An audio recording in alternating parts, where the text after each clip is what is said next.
Close your eyes for a moment. Can you hear it? The gentle clip-clop of a horse's hooves on a cobblestone street. The distant whistle of a steam train chugging across the countryside. The creak of a wooden ship sailing on the vast, open ocean. This is the sound of the world in the early 1800s. It was a world that moved at the pace of nature. A world where silence was not just an absence of noise, but a constant companion. Imagine waking up not to the buzz of a smartphone or the chatter of a morning news show, but to the rooster's crow or the peal of a church bell. Your connection to the world beyond your town was limited, tangible. News, ideas, and messages from loved ones were physical things, letters, written by hand, carried by riders on horseback, or stowed away in the hold of a ship braving the seas. To send a message from New York to London wasn't a matter of seconds. It was a matter of weeks, sometimes even months. The world felt enormous, and the spaces between people felt vast and often insurmountable. In this era, information was a precious, slow-moving commodity. Think about what that meant for daily life. A merchant in Boston wouldn't know the price of cotton in Liverpool until a ship arrived, carrying newspapers that were already weeks old. A family who had said goodbye to a son heading west to seek his fortune would have to wait anxiously for months, praying for a letter that might never come. Every piece of long-distance communication was a journey, an odyssey in itself. The Pony Express, a marvel of its time, was a frantic relay race against distance, with riders pushing themselves and their horses to the absolute limit just to shave a few days off the delivery time. Even with this incredible effort, a message from Missouri to California still took about 10 days. This was a world defined by waiting for news of a battle, waiting for a business deal to be confirmed, waiting for a letter from a loved one assuring you they were safe. The rhythm of life was slower, dictated by the seasons and the speed of travel. There was a certain peace to it, a deliberate pace that we can hardly imagine today. But there was also a profound sense of separation. People were born, lived, and died within the same small communities, often never hearing a voice from more than a few miles away. The idea that you could speak to someone across a city, let alone across a continent, in real time was pure fantasy. The stuff of magic and fairy tales. Business was a gamble. A decision made based on month-old information could lead to fortune or ruin. Politics moved at a snail's pace. A declaration of war might not be known on the other side of the ocean until weeks after the first shots were fired. The War of 1812, for example, had its most famous battle, the Battle of New Orleans, fought 2 weeks after the peace treaty had been signed in Europe. The news simply hadn't arrived yet. Hundreds of lives were lost because information couldn't outrun a sailing ship. Personal relationships were also shaped by this immense distance. Love letters became cherished artifacts, reread countless times. The uncertainty of when you might hear from someone again created a unique kind of emotional tension. Every letter was a significant event, a tangible link to a person far away. Families were fractured by emigration, with goodbyes often feeling final. The promise to write was a sacred vow, a thread holding relationships together across the silent void. This wasn't a world of instant gratification. It was a world of patience, of anticipation, and of a deep human yearning for connection. People dreamed of ways to conquer distance. They looked at the horizon and wondered if there could ever be a way to send their thoughts, their words, their very voices, across the miles in the blink of an eye. This yearning wasn't just a casual wish. It was a driving force, a problem that some of the greatest minds of the century were beginning to obsess over. They saw the limitations of their world, the slow ships, the tired horses, the long, quiet night's end.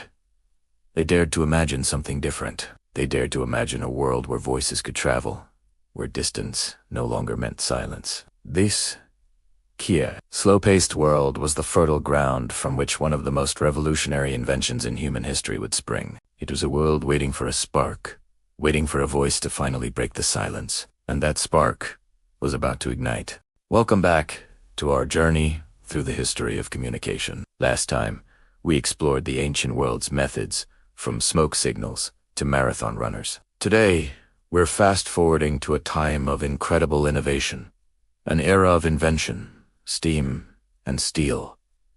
The 19th century, this is Chapter 2, the age of wires and sparks. Imagine a world where the fastest message travels at the speed of a horse or a ship. News of war, the birth of a child, a business lull, were at the mercy of wind, weather, and rough terrain. Sending a message from London to New York could take weeks, even months. The world felt vast, disconnected, and slow. But then, a revolutionary idea began to take shape.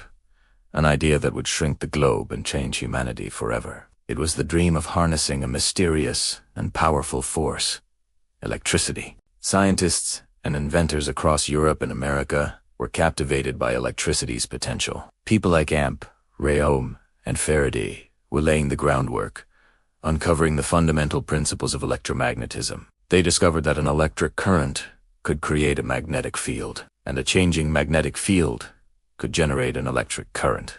This dance between electricity and magnetism was the key. The question was, how could this dance be used to send a message instantly over a long distance? And to the pioneers of the telegraph, it wasn't just one person's invention, but a culmination of many minds working on the same problem. Early attempts were often complex and impractical. Some involved bubbling water in separate jars for each letter of the alphabet, while others used multiple wires and twitching magnetic needles. These were brilliant concepts, but they weren't scalable or reliable enough for widespread use. The world needed something simpler, something more robust. The breakthrough came in the 1830s with an American artist and inventor named Samuel Morse. While traveling back from Europe, he overheard a conversation about electromagnets. A spark of an idea ignited in his mind. If an electrical signal could be sent through a wire, why couldn't it be used to transmit information? Morse, along with his skilled partners Alfred Vail and Leonard Gale, began to develop a system. Their initial designs were clunky, involving complex machinery to record signals on a paper tape. But the true genius of their system wasn't just the hardware, it was the software. It was the code. Morse and Vail developed what we now famously call Morse code.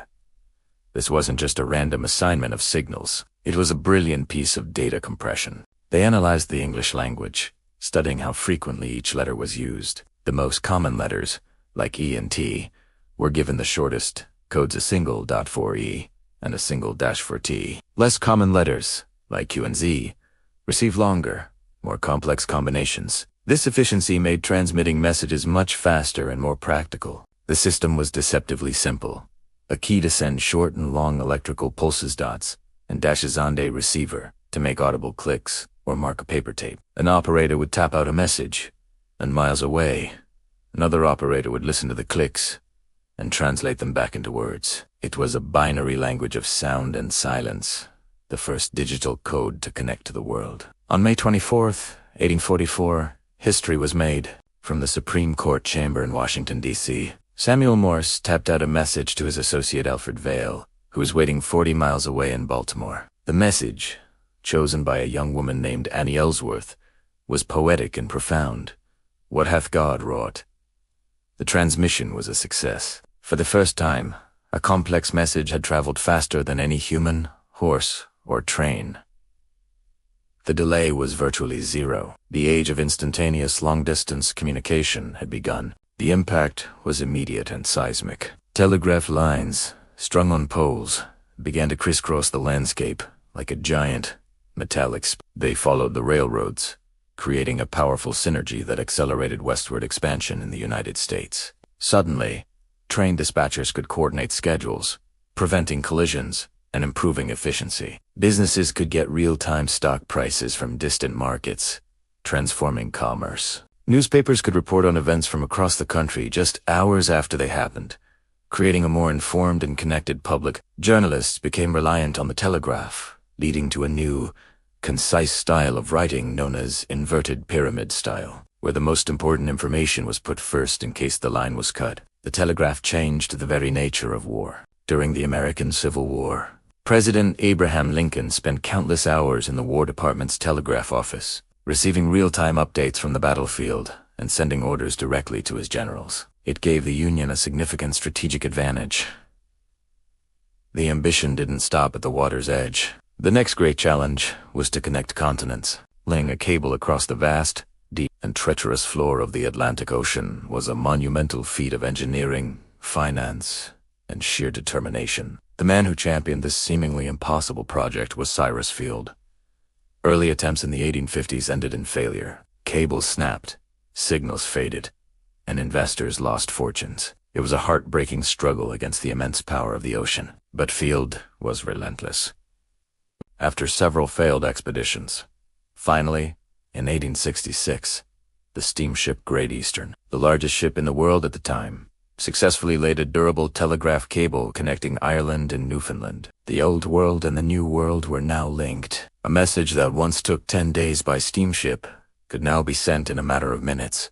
Queen Victoria and President Andrew Johnson exchanged messages of goodwill, heralding a new era of global unity. The world felt smaller, more intimate. A stock market crash in London could now trigger a panic in New York within the hour. The global village was born, for all its revolutionary power. However, the telegraph had a fundamental limitation. It was a disembodied form of communication. It could carry words, but not the voice that spoke them. It could transmit the text of a message, but not the emotion, the tone, or the personality behind it. The dots and dashes were a translation, an abstraction of language. It required skilled operators at both ends to act as human interpreters. You couldn't just pick up a device and talk to a loved one far away. You couldn't hear their laughter, their sorrow, their excitement. The human element, the nuance and warmth of the spoken word, was still missing. The world had been connected by sparks and wires, but the next great leap in communication would be to send the human voice itself across those same wires. The challenge was set, and a new generation of inventors, including a certain teacher of the deaf from Scotland, was already dreaming of a speaking telegraph. The age of the telephone was just around the corner. That's where we'll pick up next time, as we move from the clicks of the telegraph to the sound of the human voice. Thank you so much for watching. If you enjoyed this journey into the age of wires and sparks, please hit that like button and subscribe so you don't miss the next chapter. See you then. In our last chapter, we saw how dots and dashes, clicks and clacks became the world's first digital language, shrinking continents and connecting people faster than ever before. The telegraph was a revolution, a marvel of engineering that conquered distance with electrical pulses. But as monumental as it was, it left humanity with a new, quiet longing. A longing for something more personal, more human. The telegraph could send a message, but it couldn't send a voice. It couldn't carry the warmth of a mother's lullaby, the laughter of a friend, or the urgency in a lover's whisper. It was a world connected by code, but still separated by silence. And so, a new dream began to stir in the minds of inventors, tinkerers, and visionaries. It wasn't a loud, bombastic dream announced from the rooftops. It was a quiet, persistent hum, an idea whispered in workshops and sketched in late-night notebooks. The question they asked themselves was profound. If we can send a simple pulse of electricity down a wire, a mere on or off, could we not send something more complex? Could we capture the very essence of sound, the delicate vibrations of a human voice, and translate them into a language that electricity could understand and carry across miles of copper wire? This was the dream of carrying sound. It was the next great frontier. Think about it. For all of human history, the reach of your voice was limited by the strength of your lungs. Communication was bound by physical presence. You had to be there to be heard. The telegraph broke the barrier of speed, but not the barrier of intimacy. A typed message could convey information, but it couldn't convey emotion in the same way. It lacked nuance, tone, and the unique signature of a person's voice. The joy, the sorrow, the excitement, all of these were flattened into a uniform series of clicks. The challenge was immense, almost fantastical. Sound, after all, is a physical phenomenon. It's a wave, a vibration that travels through the air, created by the intricate dance of our vocal cords, shaped by our mouths and tongues. It's an incredibly complex and analog signal. How could you possibly capture this wave, turn it into an electrical signal, send it down a wire, and then, at the other end, reverse the process to perfectly recreate the original sound? It seemed like something out of a science fiction story. You'd have to create a device that could hear electrically and another that could speak electrically. The men who pursued this dream were often seen as eccentrics, chasing an impossibility. People understood the telegraph. It was binary, simple. Click on, click off. But capturing the infinite variations of the human voice, that was a different league altogether. It wasn't just about sending a signal. It was about sending a soul. It was about creating a form of telepresence, allowing your voice, a fundamental part of your identity, to travel independent of your body. Imagine the world they lived in. To hear from a loved one far away, you waited weeks, even months, for a letter. The words on the page were a ghost of the person who wrote them, their voice a distant memory. The idea that you could one day just pick up a device and hear that voice, live in real time, as if they were in the room with you. It was a dream of profound connection. It was a dream of closing the emotional distance that the physical distance created. It was about more than just convenience. It was about fulfilling a deep-seated human need to connect, to share, and to be heard, truly heard. This dream wasn't born in a single mind. It flickered in many places at once. In Germany, a school teacher named Philipp Rees was tinkering with a device he called a telephone managed to transmit musical notes and even a few muffled words, famously declaring, "The horse does not eat cucumber salad. It was clumsy and imperfect, and barely worked. But it was a crack of light in the darkness." It was proof, however faint, that the concept wasn't pure fantasy. Others, like Elisha Gray in America and Antonio Mucci, an Italian immigrant in New York, were also working feverishly on their own versions, each approaching the problem from a slightly different angle. They were all chasing the same ghost, a way to make electricity mimic the human voice. They experimented with vibrating membranes, like an artificial eardrum, trying to get them to alter an electrical current in response to sound waves. They tried using liquid transmitters, where the resistance of the fluid would change with the pressure of sound. They built contraptions of acid, wires, magnets, and diaphragms, often with little to no success. Failure was a constant companion. Devices would hum, screech, or simply do nothing at all. For every small step forward, there were 100 dead ends. But the dream persisted. It was fueled by that fundamental human desire for connection. The telegraph had proven that electricity could be our messenger. Now, the race was on to turn that messenger into a storyteller, a singer, the race was on to give electricity a voice. This quest wasn't just about inventing a new gadget. It was about fundamentally changing the nature of human relationships and dissolving the tyranny of distance in a way the telegraph never could. The stage was set, the players were in place, and the world was unknowingly holding its breath, waiting for a breakthrough that would allow one human voice to finally, truly, reach across the silence to another. In our next chapter, we'll meet the two men who would find themselves at the center of this incredible race, a story of genius, rivalry, and a single patent that would change the world forever. Thanks so much for watching, and if you're enjoying this journey through the history of communication, make sure to subscribe and hit that notification bell so you don't miss what's coming next. On March 3rd, 1847, in the historic city of Edinburgh, Scotland, a baby boy was born who would change the world forever. His name was Alexander Graham Bell, though his family affectionately called him Alec. The world he entered was one of gas lamps, horse-drawn carriages, and letters that took weeks to cross oceans.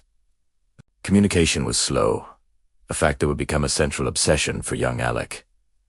He was born into a family deeply immersed in the science of sound. His grandfather, also named Alexander, was a renowned elocutionist and actor. His father, Alexander Melville Bell, was a professor of elocution and the inventor of a system called visible speech, a universal alphabet that used symbols to represent human sounds. This wasn't just a job for the Bells. It was a passion, a why of life. The dinner table conversations in their home at 16 South Charlotte Street were likely filled with discussions of phonetics, acoustics, and the mechanics of human speech. Alec and his two brothers, Melville and Edward, grew up in this intellectually stimulating environment.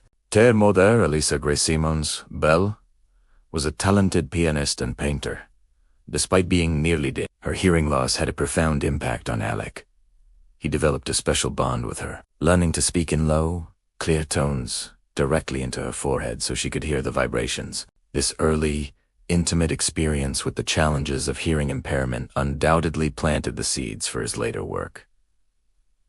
He wasn't just scientifically curious about sound. He was emotionally connected to its importance in human connection. From a young age, Alec was an inquisitive and sensitive child.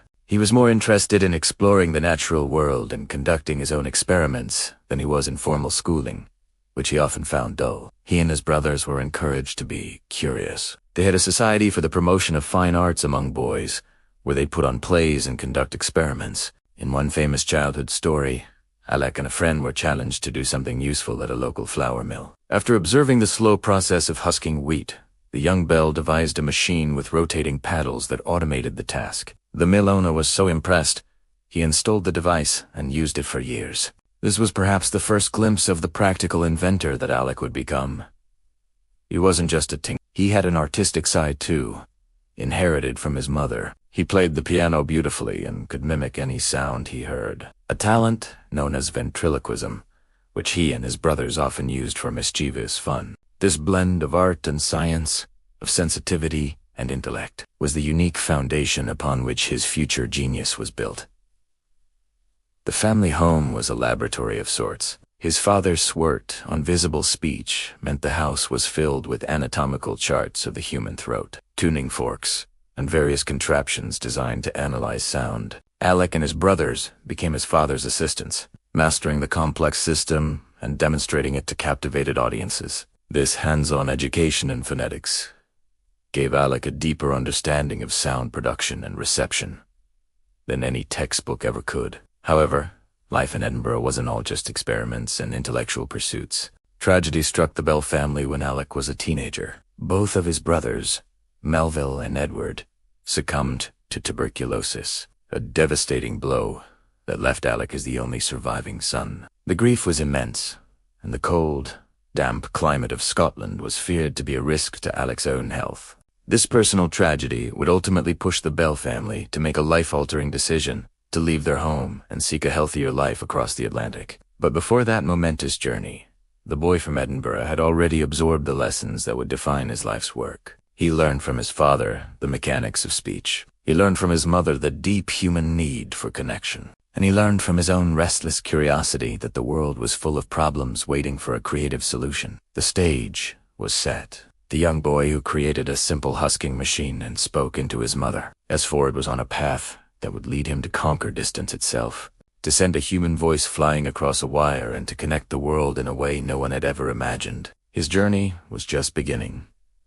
Thank you so much for watching. If you found this story inspiring, please hit the like button and subscribe to our channel for more chapters from the lives of great innovators. We'll see you in the next video. Hello everyone, and welcome back to our journey through the life of Alexander Graham Bell. Today, in Chapter 5, we're diving deep into the family that shaped the man. A family utterly fascinated by the science and art of speech. This isn't just a side story. It's the very foundation upon which Bell built his entire world. Let's start with his father, Alexander Melville Bell.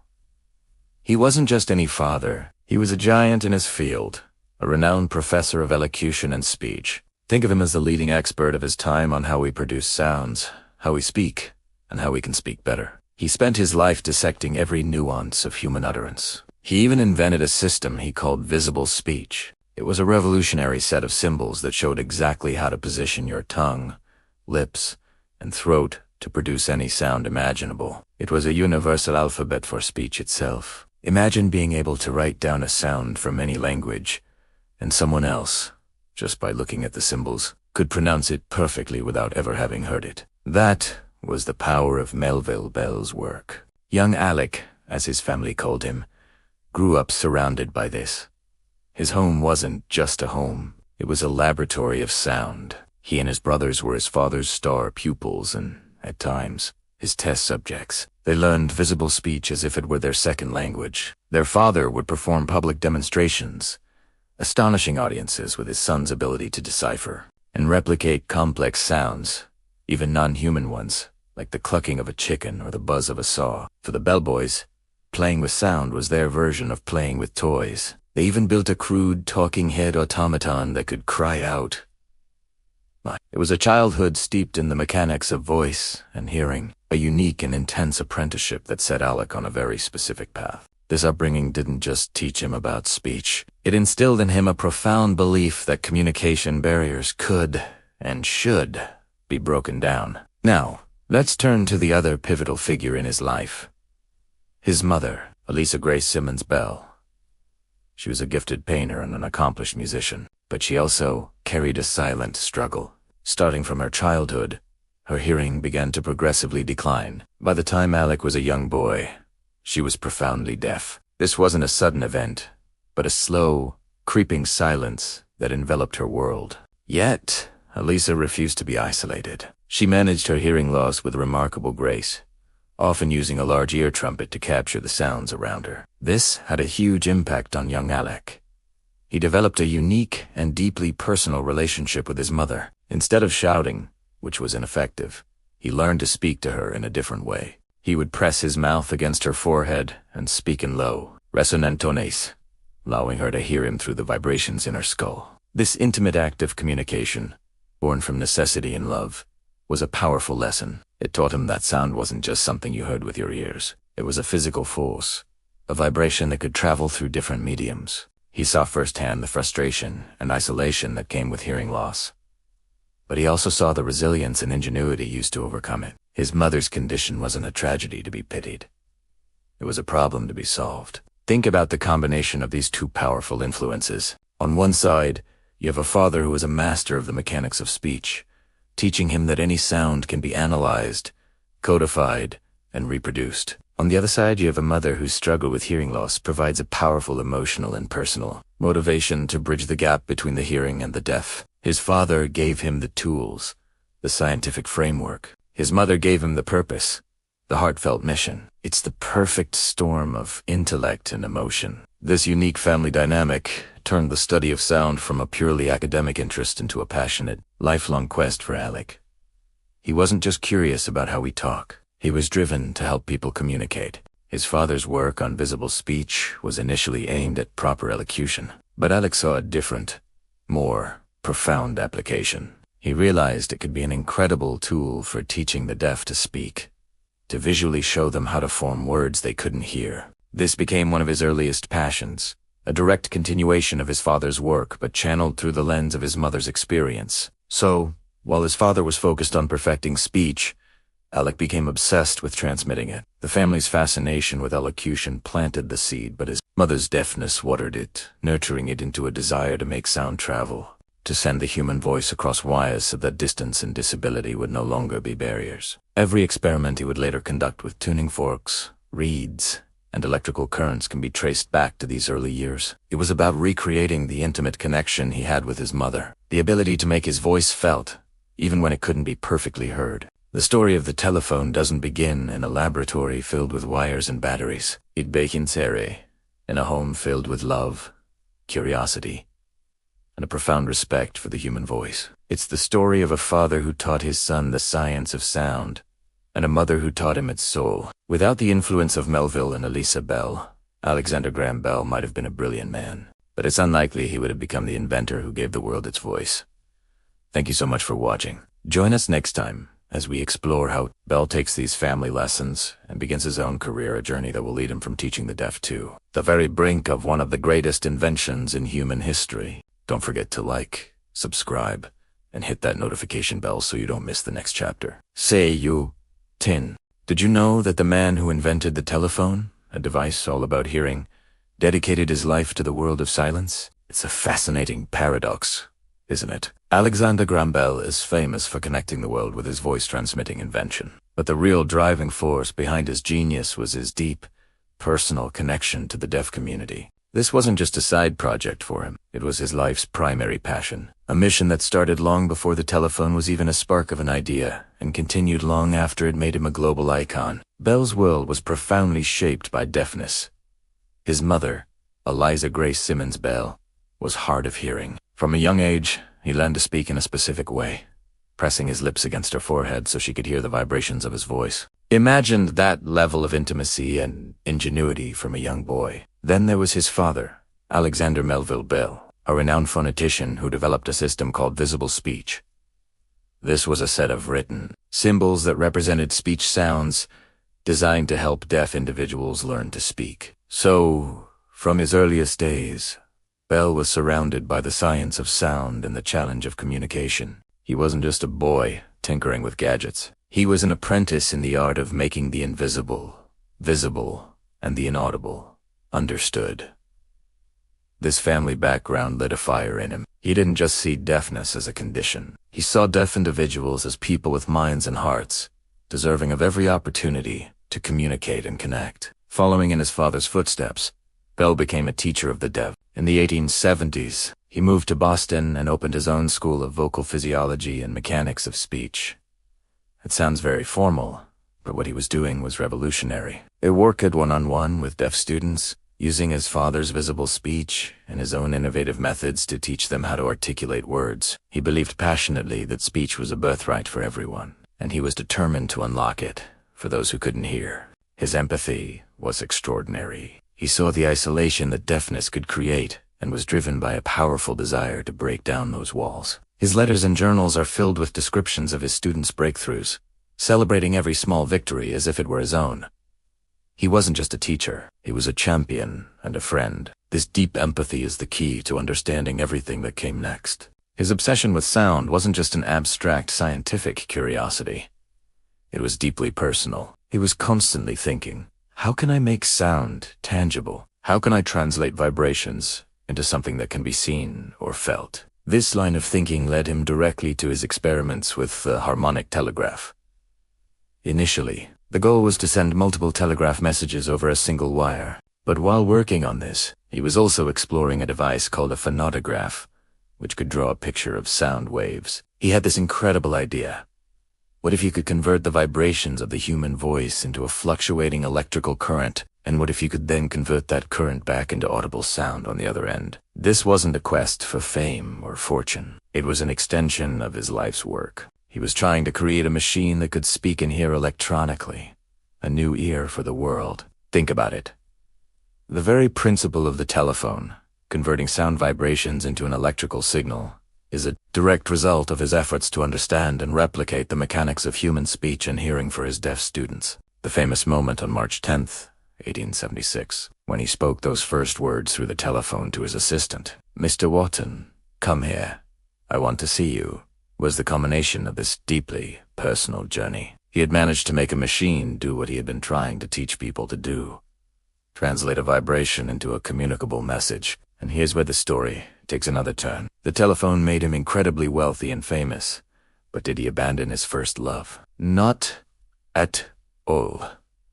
Not at all. In fact, he used the resources from the Bell Telephone Company to fund what he considered his most important work. He established the Volta Bureau in Washington, D.C., a center dedicated to research on deafness. He poured his own money into it, creating one of the world's foremost institutions for the study of hearing and speech. He saw the telephone not as the end of his journey, but as the means to continue it on a much grander scale. He even married one of his former students, Mabel Hubbard. Mabel had become deaf from scarlet fever as a child, and Bale had taught her using visible speech. Their marriage was a partnership of love and shared purpose. Mabel was a brilliant and capable woman who managed their affairs and supported his work tirelessly. Their relationship was a testament to his belief that deafness was not a barrier to a full and successful life. On se wrote. I am now beginning to realize that the deaf are not the unfortunate beings I once imagined them to be. His love for Mabel deepened his understanding and commitment. However, Bell's legacy within the deaf community is also complex and, for some, controversial. While he was a passionate advocate for education, he was a strong proponent of oralism, the method of teaching the deaf to speak and lip read, often to the exclusion of sign language. He believed that sign language created a separate community, and that oralism would allow deaf individuals to integrate more fully into hearing society. This put him at odds with proponents of manualism, who championed American Sign Language as the natural and most effective language of the deaf. This debate between oralism and manualism was a major conflict of the era, and Bell was a central figure on the oralist side. Many in the modern deaf community view this stance as misguided, arguing that it devalued their language and culture. It is a critical part of his story that shows even a man with the best intentions could have a perspective that was, in hindsight, flawed. He saw integration as the ultimate goal, while many in the deaf community celebrated their unique culture and language. Despite this controversy, his impact remains undeniable. His work brought enormous public attention to the education of the deaf. He invented the audiometer, a device to test hearing, which is still a fundamental tool in audiology today. He relentlessly experimented with new technologies, always with the goal of helping those who could not hear. His life was a testament to the power of a single, driving passion. From feeling his mother's voice to teaching his students, from loving his wife to inventing the telephone, his journey was a continuous exploration of sound, speech, and the profound human need to connect. Alexander Graham Bell didn't just invent a device. He embodied an idea, the idea that with empathy, ingenuity, and relentless dedication, we can bridge the quietest of gaps and find new ways to hear each other. His story is not just about a telephone. It's about a lifelong promise to the world of silence, a promise that ultimately gave a voice to the entire planet. Thank you for watching. If you found this perspective on Bell interesting, please like, share, and subscribe for more deep dives into the hidden histories of great inventors. In 1870, the Bell family, heartbroken by the loss of 2 sons to tuberculosis, made a momentous decision. They would leave the smog-filled skies of London behind and seek a new life, a healthier life, across the vast Atlantic. Their destination, Canada. For 23-year-old Alexander Graham Bell, or Alec as his family called him, this wasn't just a move, it was a lifeline. His own health was failing, and the clean, crisp air of their new home in Brantford, Ontario, was exactly what the doctor ordered. The family settled into a farmhouse on the Grand River, a place they named Melville House. Here, surrounded by nature's tranquility, Alec's health and his inventive spirit began to mend. The quiet life was a stark contrast to the bustling energy of London, but it gave him the space and time he desperately needed. He roamed the woods, studied the local Mohawk language, and most importantly, he continued his experiments with sound and electricity. The pastoral setting of Brantford became an unlikely crucible for an invention that would change the world. It was here, in this peaceful Canadian haven, that the core ideas for the telephone began to crystallize in his mind. He wasn't just recovering his health, he was laying the groundwork for his destiny. But the quiet of Canada couldn't contain Alec's ambition for long. The real action, the epicenter of innovation and industry, was to the south, in the United States. In 1871, he made his first trip to Boston, a city buzzing with intellectual fervor and a relentless drive for progress. He took a position at the Boston School for Deaf Mutes, where his father's visible speech system found an eager audience. Alec was a gifted teacher. His passion for helping the deaf communicate was genuine and deeply felt, a calling that ran parallel to his inventive pursuits. He saw no conflict between his humanitarian work and his scientific ambitions. To him, they were two sides of the same coin, both aimed at bridging the gaps between people. Boston in the 1870s was the Silicon Valley of its day. The air crackled with the energy of the industrial age. Steam engines hissed, telegraph wires hummed, and in workshops and laboratories across the city, inventors raced to create the next big thing. It was a world of fierce competition and boundless opportunity, and Alec thrived in it. He quickly found himself enmeshed in a community of inventors, financiers, and dreamers, all chasing fame and fortune. This environment was a stark contrast to the calm of Brantford.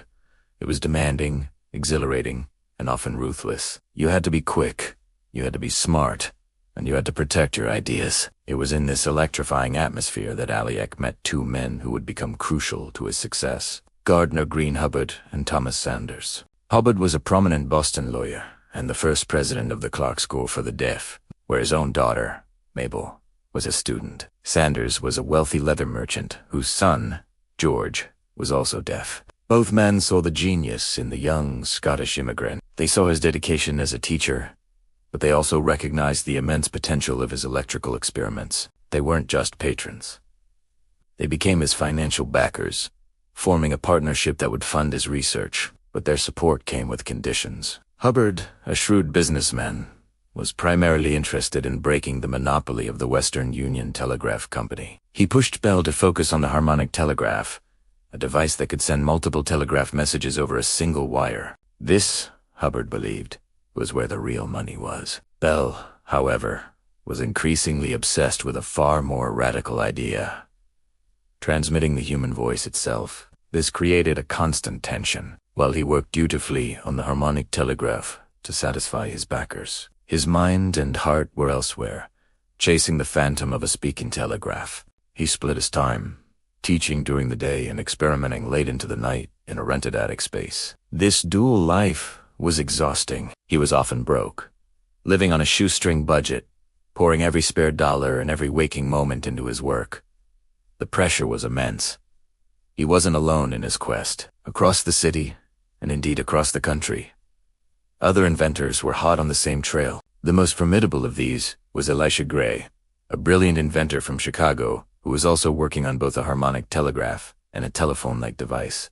It was a frantic, high-stakes race to the patent office. The world was changing at a dizzying pace. The Gilded Age was a time of incredible progress and stark contrasts. Fortunes were made overnight.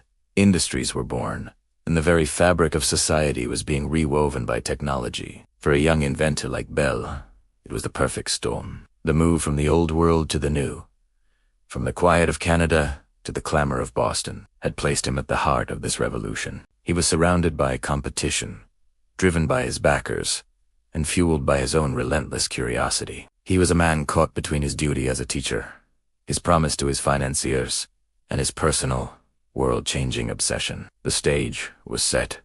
The players were in place, and the race to transmit a human voice across a wire was nearing its dramatic, history-making conclusion. The new life Alexander Graham Bell had sought across the ocean was about to deliver more than he could ever have imagined. Thanks for watching, and be sure to subscribe for the next chapter in this incredible story. Have you ever wondered what happens when a brilliant idea doesn't quite work out as planned? Sometimes it leads to something even bigger, something that changes the world. That's exactly what happened to Alexander Graham Bell. And today, we're diving into Chapter 8 of his incredible story, the harmonic telegraph. Now, after his work with the deaf, Bell was still fascinated by the science of sound and electricity. He had a grand vision. In the 1870s, the telegraph was king, but it had a major limitation. One wire could only send one message at a time. Imagine a highway with only a single lane. It created huge backlogs. Companies were desperate for a solution, and the race was on to find a way to send multiple messages over a single wire. This was the challenge of the multiple telegraph. Bell, with his deep understanding of music and harmonics, thought he had the answer. His idea was elegant and ingenious, inspired by his knowledge of sound. He knew that different musical notes have different frequencies, or pitches. You can play a C note and a G note on a piano at the same time, and your ear can distinguish both. They don't just mash into a single, garbled sound. So, Bell thought, what if we could do the same with electricity? What if we could send several different electrical notes down a single telegraph wire simultaneously? Each note would represent a different message. This was the core concept of his harmonic telegraph.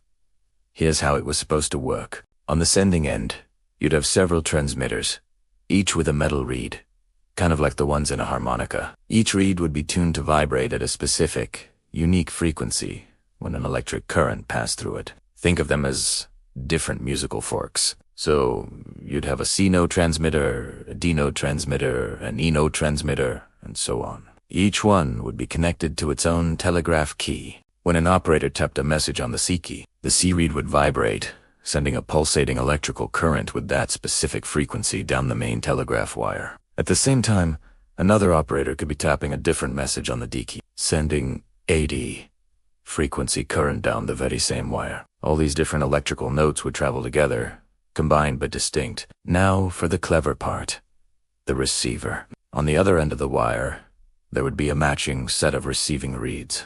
Each receiver reed would be tuned to the exact same frequency as its corresponding transmitter. So, the C receiver reed was tuned only to the C frequency. The D receiver reed was tuned only to the D frequency. This is based on a principle called sympathetic resonance. Have you ever noticed how if you sing a specific note near a guitar, the string for that same note might start to vibrate on its own?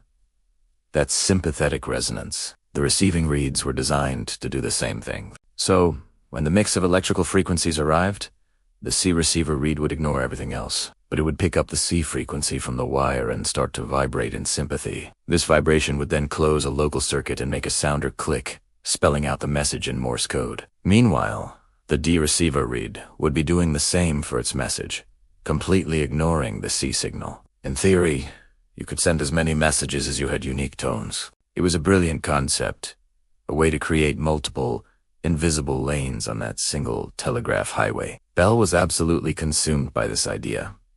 He wasn't a trained electrician. He was a teacher of the deaf and a speech expert. So, he had to learn as he went. He spent countless hours in a Boston electrical workshop, a place run by a man named Charles Williams. This workshop was a hub for inventors, a noisy, chaotic place filled with the smell of acid and ozone, cluttered with wires, batteries, and strange-looking contraptions. It was here that Bell began building his first prototypes.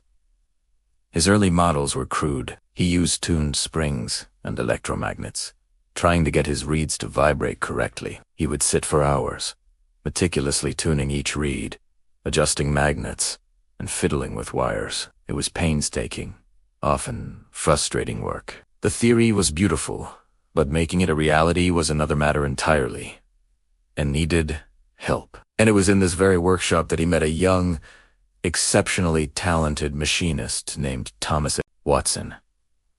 Watson wasn't a theorist. He was a hands-on builder. He could take an inventor's rough sketch and turn it into a working metal and wood model. Bell was the dreamer, the visionary with the deep knowledge of acoustics. Watson was the practical mechanic who could bring those dreams to life. They were a perfect match. Bell hired Watson as his assistant, and together they plunged into the challenge of the harmonic telegraph. Their partnership would become one of the most famous in the history of invention. Day and night, they experimented. They tried different kinds of reeds, different kinds of magnets, different battery setups. But they kept hitting a wall. The problem was consistency. It was incredibly difficult to get the reeds to hold their tuning perfectly. The slightest change in temperature or current could throw them off. Sometimes a signal would be too weak. Other times, the receivers would get confused and vibrate to the wrong frequency, a phenomenon Bell called electrical spillover. Imagine trying to listen to one radio station but another keeps bleeding through. It was the same problem. The messages would get jumbled, and the whole system would fail.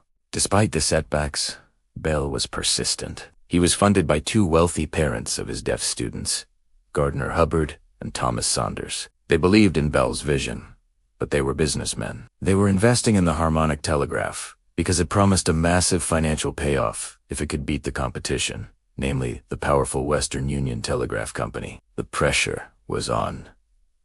Bell felt stretched thin. He was teaching during the day to earn a living, and then inventing late into the night. The stress was immense. He suffered from terrible headaches and exhaustion. But through it all, one observation kept nagging at him. During one of their many frustrating experiments in June of 1875, one of the transmitter reeds got stuck. Watson, at the other end of the line, plucked it to get it working again. And at that moment, Bell, in the other room, heard something through his receiver. It wasn't the usual monotonous buzz of the telegraph. It was a faint twang, a complex sound, the sound of the plucked reed itself. He realized that the simple on-off current of the telegraph could do more than just buzz. That stuck reed had created a continuous, fluctuating current that was able to reproduce the actual sound, the overtone, of the reed being plucked. This was the eureka moment. This was the lightning bolt. In that instant, Bell's focus shifted. The problem with the harmonic telegraph, the spillover of sound, was actually the key to something far greater. If a continuous, undulating current could reproduce the sound of a plucked reed, could it also reproduce the far more complex sound waves of the human voice? The harmonic telegraph was an attempt to send many simple messages at once, but this new idea, born from its failure, was about sending one incredibly complex message. Human speech. The goal was no longer to just make a telegraph click. The goal was to make a telegraph talk. And so, the quest for the harmonic telegraph, the project that had consumed him for so long, became the stepping stone. Its flaws and failures pointed him in a new direction. It gave him the electrical knowledge, the partnership with Watson, and the crucial insight that would lead him directly to his next and most famous invention. The harmonic telegraph may not have succeeded as he first intended, but it was the necessary, crucial failure that put Alexander Graham Bell on the path to the telephone. Thanks for watching. We'll explore that incredible breakthrough in the next chapter. Don't forget to like this video and subscribe so you don't miss it. See you next time. The 9th chapter. The Workshop and the Silence. The city had long since fallen into a deep, dreamless sleep, its once bustling streets now echoing with a profound quiet. But for Alexander Graham Bell, the night was just beginning. In the heart of Boston, tucked away in a small, cluttered workshop on the top floor of an unassuming building, a lone light burned, a tiny star against the vast, dark canvas of the city. This was Bell's sanctuary, his laboratory, his world. The air inside hung thick with the scent of hot metal, shellac, and the faint, dusty smell of old books. Here, amidst the controlled chaos of wires, batteries, and strange-looking contraptions, Bell was a man possessed by a single, all-consuming idea. Night after night, he would sit hunched over his workbench, the soft glow of a gas lamp casting long, dancing shadows across the room. His face, etched with focus and a quiet intensity, was illuminated, his eyes reflecting the tiny flames of his ambition. Surrounding him was the evidence of his relentless pursuit. Coils of copper wire snaked across the floor like metallic vines, connecting various components in a complex web. Jars filled with acid and saline solutions stood in neat rows, their contents occasionally bubbling with a silent, chemical life. Ante Wales, tacked over peeling paint, or dozens of sketches, intricate drawings of human ears, diagrams of sound waves, and blueprints for devices that existed only in his mind's eye. They were a testament to his obsession, a visual diary of his journey into the unseen world of sound. His primary tools were simple, yet essential. A collection of tuning forks, each calibrated to a precise pitch, lay scattered across the workbench. He would strike one against the edge of the table, and a pure, clear tone would fill the silence of the workshop. Bell would lean in close, his ear almost touching the vibrating metal, trying to decipher its secrets, to understand how this physical motion could be transformed into something else entirely. He experimented with reeds, thin strips of magnetized metal that he believed could mimic the function of the human eardrum, vibrating in response to sound. He would painstakingly assemble these reeds onto a small harp-like frame, adjusting their tension, their position, their very essence, hoping to find the perfect configuration. Progress was agonizingly slow, a journey measured in millimeters and moments of fleeting hope.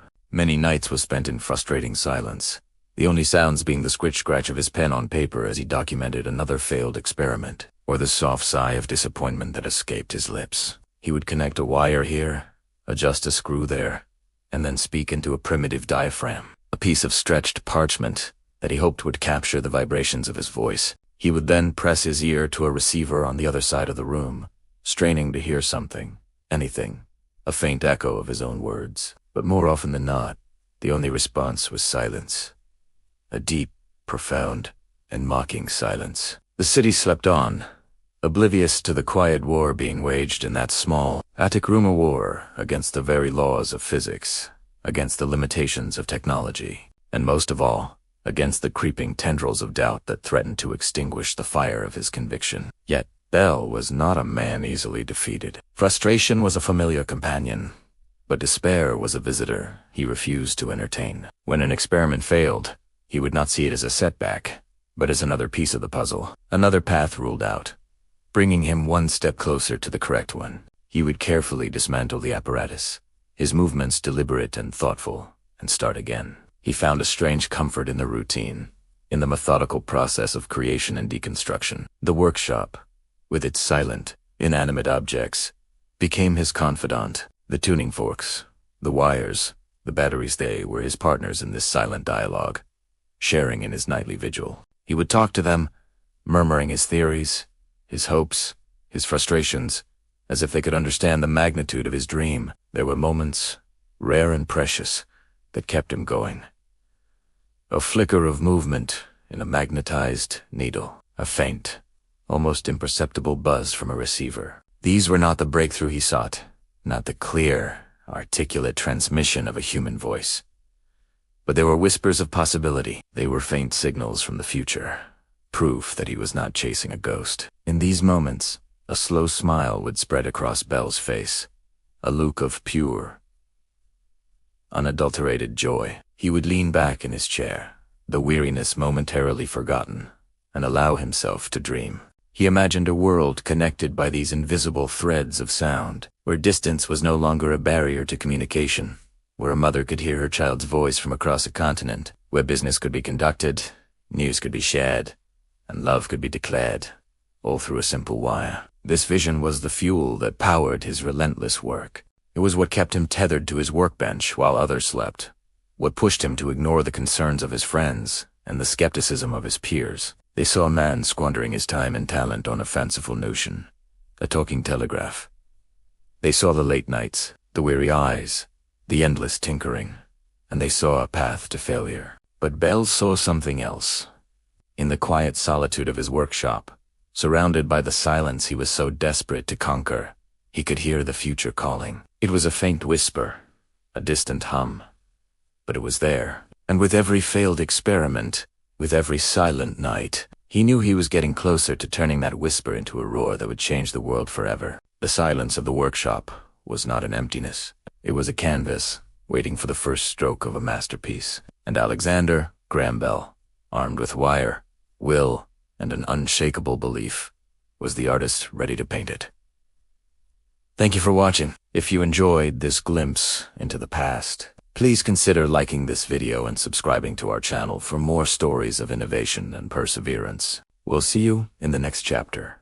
In the history of great inventions, we often remember a single name, a solitary genius. But behind almost every revolutionary breakthrough, there's a crucial partnership, a dynamic duo whose combined efforts turned a dream into reality. For Alexander Graham Bell, that indispensable partner was a man named Thomas Watson. This is the story of how their paths crossed and how their collaboration would change the world forever. Our story so far has followed Alexander Graham Bell, a man driven by a powerful vision. He was obsessed with the idea of transmitting the human voice over a wire, a concept so radical it was dismissed by most as pure fantasy. He had the theoretical knowledge, the burning ambition, and an unshakable belief in his harmonic telegraph.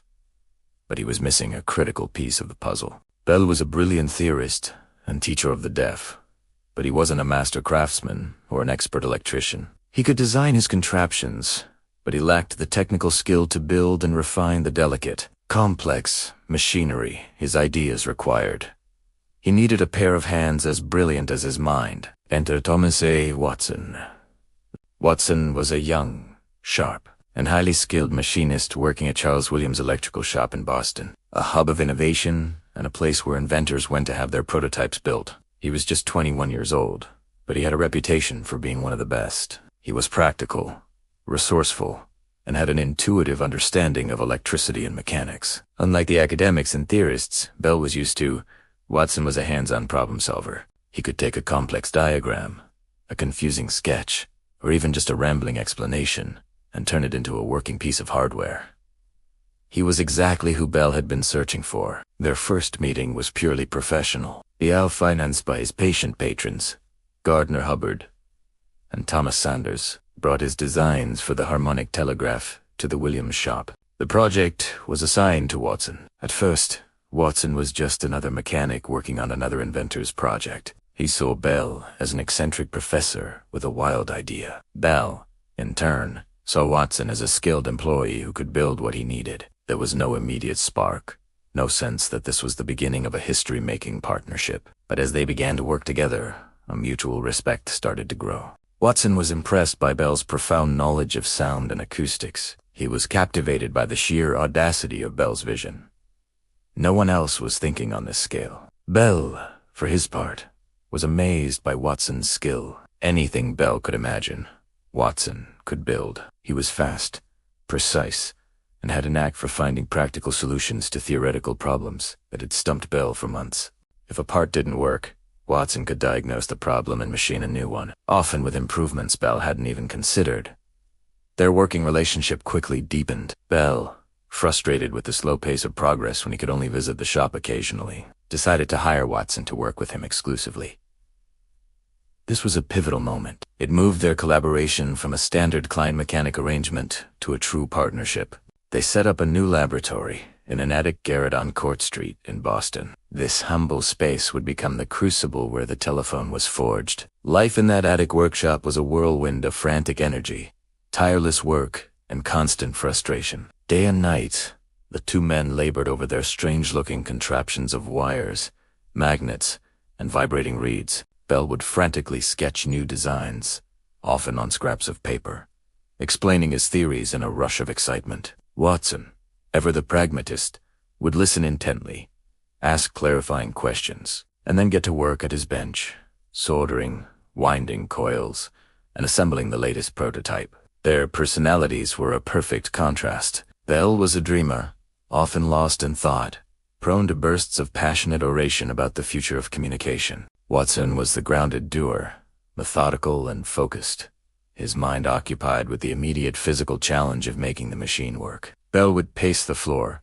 wrestling with abstract principles of electricity and sound, while Watson would be filing a piece of metal to a precise thickness. Yet, their different approaches complemented each other perfectly. Bell provided the what-if, and Watson provided the how-to, but it was far from easy. For months, they faced a relentless series of failures. Their harmonic telegraph, the project that brought them together, refused to work as planned. They would build a device, test it, and hear nothing but a frustrating silence or a meaningless buzz. They would tweak a coil, adjust a membrane, change the battery strength, and test again. Still, nothing. The financial pressure was immense. Their backers were growing impatient, and the money was constantly threatening to run out. The emotional toll was just as heavy. Imagine spending every waking hour, day after day, pouring your heart and soul into something, only to be met with failure at every turn.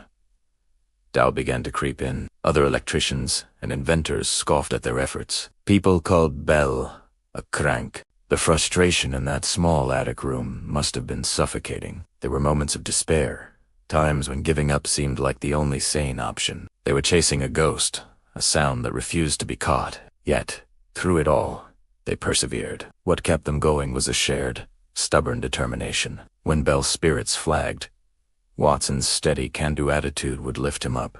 When Watson grew weary of the endless, fruitless tinkering, Bell's infectious passion for the grand vision would reignite his motivation. They were a two-man support system. They shared their meals, their frustrations, and their dwindling hopes. They argued over designs, celebrated tiny, incremental successes, and pushed each other to keep going when exhaustion set in. It was this shared struggle, this trial by fire in the Boston attic, that forged their bond. They were no longer just an inventor and his assistant. They were partners, united against a world of skepticism and a mountain of technical challenges. They were both obsessed. They knew, they felt, they were on the verge of something monumental, even if they couldn't yet prove it. This shared belief, in the face of constant failure, was their most powerful tool, and it was this unwavering partnership that would soon lead them, quite by accident, to the breakthrough that would not only achieve their goal but echo through history. The story of the telephone isn't just the story of Alexander Graham Bell, it's the story of Bell and Watson, and their journey was just getting started. Thank you for watching this chapter of our story. If you're enjoying this deep dive into the history of invention, make sure to like this video and subscribe to the channel so you wouldn't miss what happens next. We'll see you in the next episode. History is often told as a story of lone geniuses, having a sudden flash of inspiration that changes the world. But that's rarely the whole picture. The truth is usually far more complex, more thrilling, and packed with intense competition. And the story of the telephone is one of the greatest examples of this. As we step into Chapter 11, Competing Minds in Racing Time, we find Alexander Graham Bell not in a quiet, isolated lab, but in the middle of a high-stakes race against some of the brightest minds of his era. The world was crying out for a solution to a grand challenge: how to transmit the human voice over a wire. The telegraph had already conquered distance, but its dots and dashes were a code, an impersonal translation of thought. The dream was to send not just words, but the very sound of a voice, its tone, its emotion, its presence. And the person who could crack this puzzle wouldn't just be famous. They would be fabulously wealthy and change the course of human communication forever. So, who are these other contenders in this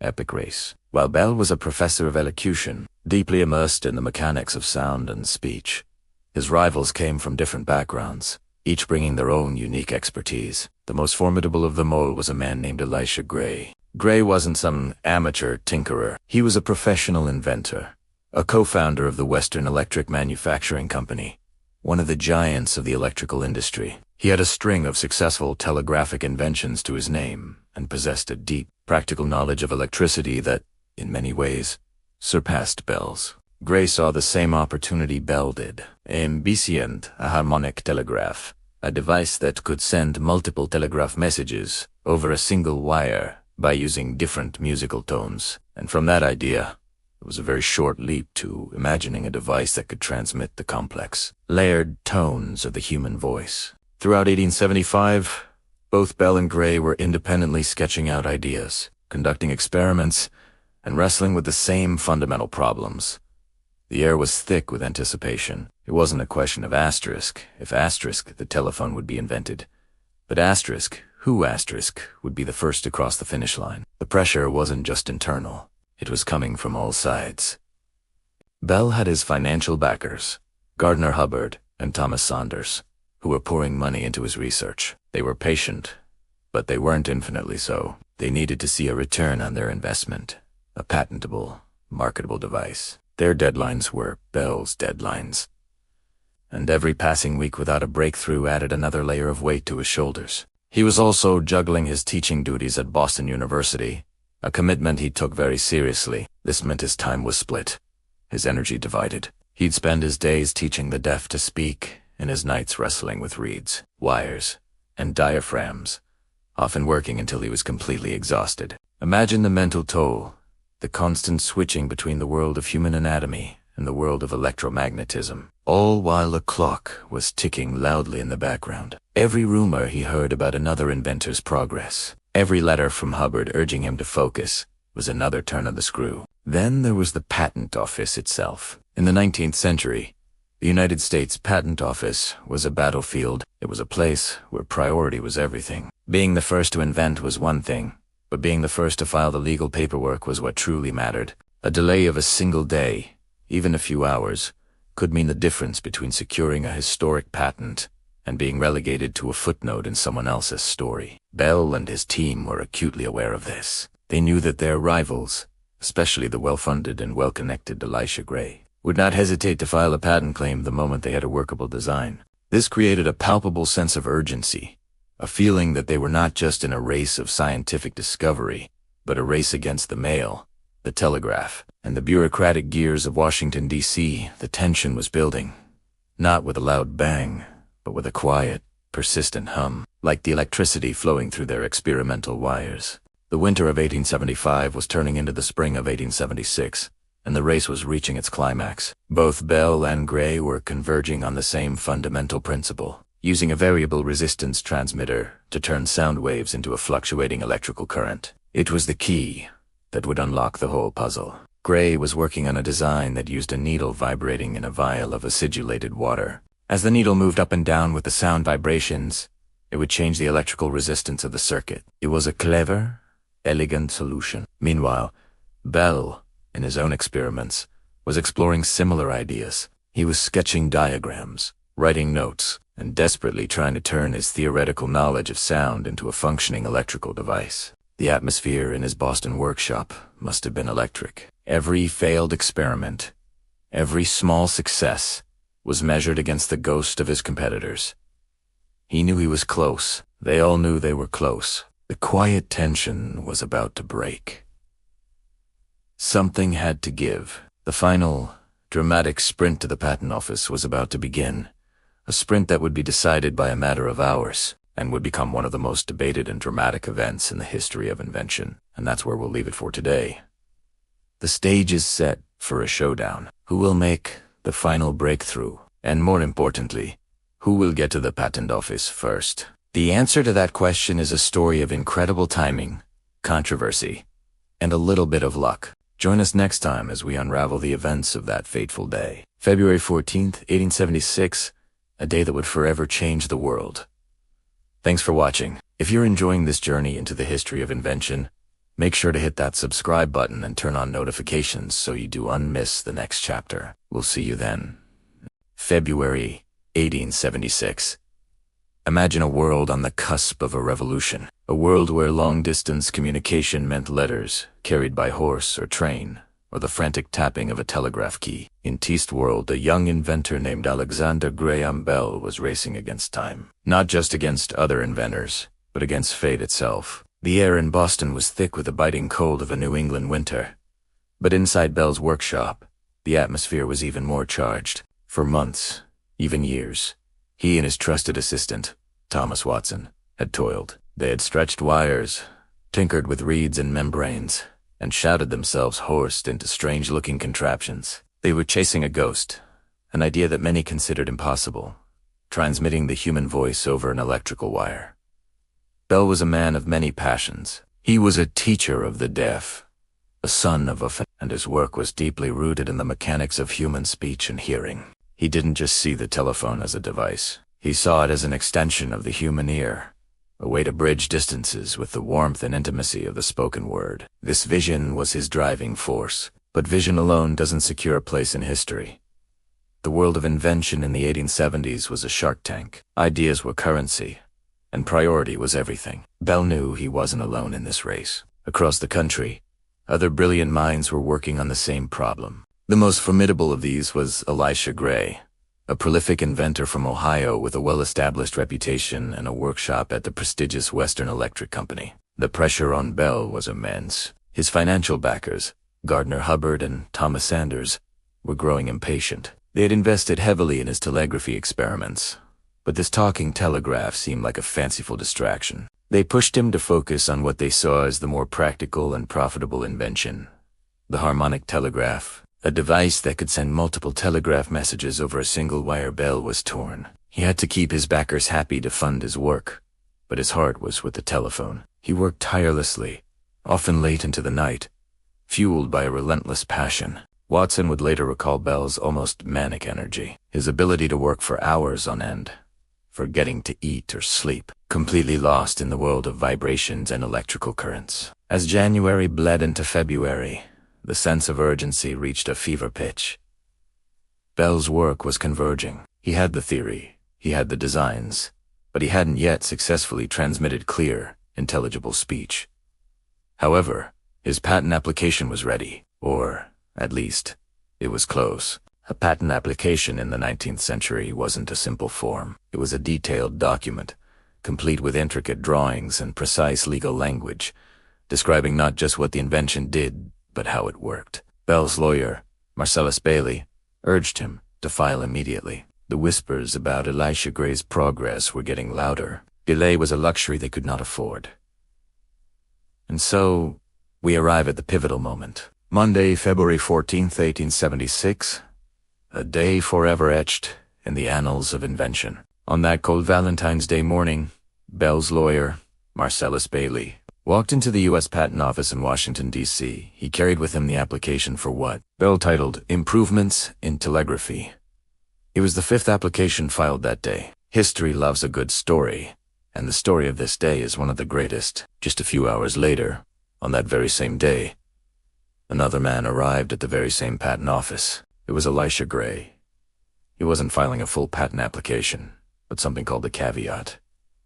A caveat was a kind of notice of intent, a placeholder that declared an inventor was working on an idea and intended to file a full patent soon. It was a way to protect an invention while it was still being perfected. Gray's caveat described a device for transmitting vocal sounds telegraphically. The concept was strikingly similar to Bell's. The two men, working independently, hundreds of miles apart, had arrived at a similar solution to the same grand challenge. Here's where the story becomes a nail-biting thriller. For years, controversy has swirled around what happened that day. Who was first? Bell's application was logged in as the 5th entry of the day. Gray's caveat was the 39th. By the rules of the Patent Office, the application filed earlier takes precedence. Bell had won, but by a razor-thin margin of just a couple of hours. Imagine the alternate history. What if Bell's lawyer had stopped for a long lunch? What if Gray had caught an earlier train to Washington? The entire history of modern communication could have been read. The name we associate with the telephone might not be Bell, but Gray. The giant corporation that would become a TNT might never have existed in the same way. The patent examiner, Zenas Fisk Wilbur, noticed the similarity between the two filings. He suspended Bell's application for 90 days, to give Gray time to submit a full patent. This was standard procedure. But here, another twist occurs. Gray, for reasons that are still debated by historians, chose not to pursue it. Perhaps he didn't fully grasp the potential of the talking telegraph, still believing, like Bell's backers, that the real money was in multi-signal telegraphy. He wrote to Bell, stating that he didn't claim the invention, effectively conceding the field. With this, the path was cleared. On March 7th, 1876, U.S. patent number 174,465 was officially granted to Alexander Graham Bell. It would become one of the most valuable and contested patents ever issued. It didn't just protect a single device. It protected the fundamental principle of transmitting speech electrically. It's a powerful reminder of how history doesn't just happen. It's made in moments of genius, in years of hard work, and sometimes in the frantic race to a government office on a cold February morning. Bell had the vision. He did the work.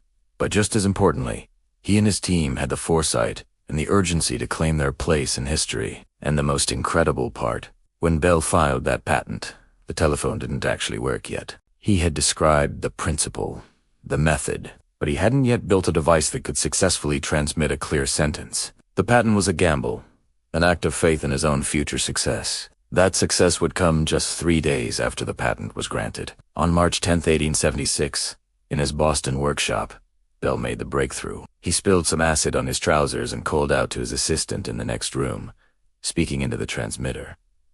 "Mr. Watson, come here. I want to see you." Watson, hearing the words clearly through the receiver, came rushing in, ecstatic. The ghost had been captured. The telephone was born. The race to the patent office was over, but the legal battles were just beginning. For the next 2 decades, Bell would have to defend his patent in over 600 lawsuits, including many from Elisha Gray. But because of what happened on February 14, 1876, he held the winning card. He wasn't just first to invent, he was first to file. In the cutthroat world of invention, that made all the difference. It's a stark lesson in how innovation is not just about the idea, but about the execution, the strategy, and sometimes a little bit of luck and perfect timing. Thank you for watching. If you found this slice of history as fascinating as I do, please hit that like button and subscribe for more stories about the moments that shaped our world. See you next time.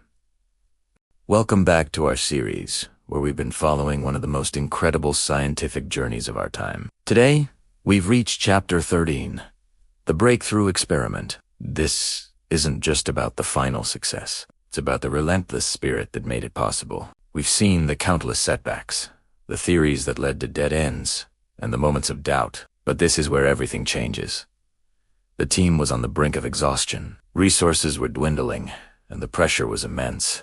They had one last major idea to test, a long shot that many believed was a waste of time. The lab buzzed with a mix of fatigue and a faint, flickering hope.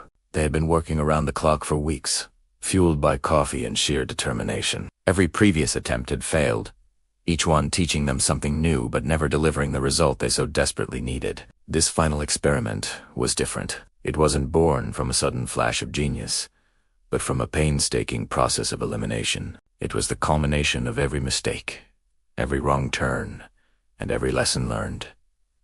The setup was meticulous. Every variable was triple-checked. The air in the lab was thick with anticipation as they initiated the sequence. They had simplified the process, removing complexities that had muddled their previous results. It was about going back to basics, trusting their core principles, and having faith in the foundation they had built over years of hard work. The first few hours were agonizingly slow. The initial data trickled in, looking disappointingly similar to all the failed runs before. You could feel the morale in the room start to dip. Was this going to be just another dead end? Another entry in their long logbook of failures? Some team members started packing up their notes, ready to call it a day, their faces etched with disappointment. It felt like they had given everything they had, only to fall short once again. But then, something shifted. A tiny, almost imperceptible anomaly appeared on the monitors. At first, they dismissed it as a glitch, a sensor error. It was so small, so insignificant, that it was easy to overlook. But one junior researcher, too new to be jaded by the repeated failures, pointed it out. "What's that?" she asked, her voice barely a whisper. The team leader, initially skeptical, leaned in for a closer look. They had seen countless false positives before, moments of hope that were quickly dashed. They decided to let the experiment run a little longer, just in case. And that's when the magic happened. The small anomaly began to grow. It established then intensified. It wasn't a glitch. It was real. The data streams started to align with their theoretical models, but in a way they had never predicted. It was a pattern, clear and undeniable. A wave of hushed excitement spread through the lab. People gathered around the main monitor, their eyes wide with disbelief. The feeling in that room was electric. Years of frustration, of hitting brick walls, were melting away in real time. The chatter grew louder, turning from cautious whispers to excited exclamations. They were witnessing the birth of something new, the validation of all their sacrifices. It wasn't a single, dramatic explosion of discovery. It was a slow, steady, and beautiful unfolding of truth. It was the quiet, persistent signal they had been searching for all along. The team didn't celebrate with loud cheers right away. Instead, there was a profound, shared silence, a moment of collective awe.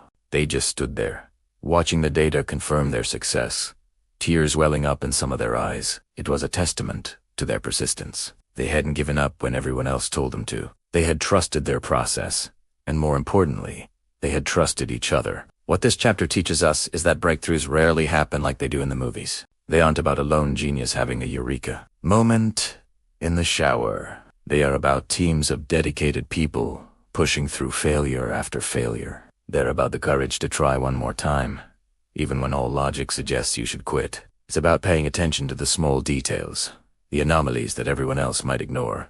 This success wasn't just a win for the science. It was a triumph of the human spirit. It showed that with enough persistence, even the most impossible challenges can be overcome. The path was paved with errors, setbacks, and moments of near despair. But each mistake was a stepping stone, not a stumbling block. They learned to embrace failure as a teacher, not as a final verdict. The data from that single experiment would go on to change the world, opening up new fields of research and technology we are still exploring today. But the real story, the one we should all remember, is the journey to get there. It's the story of the people who refuse to believe in the word impossible. It is a reminder that the greatest discoveries are often hidden just beyond the point where most people would have given up. As we close this chapter, let's take a moment to appreciate the power of perseverance. The next time you face a challenge that seems insurmountable, remember this story. Remember the quiet lab, the flickering screen, and the team that chose to believe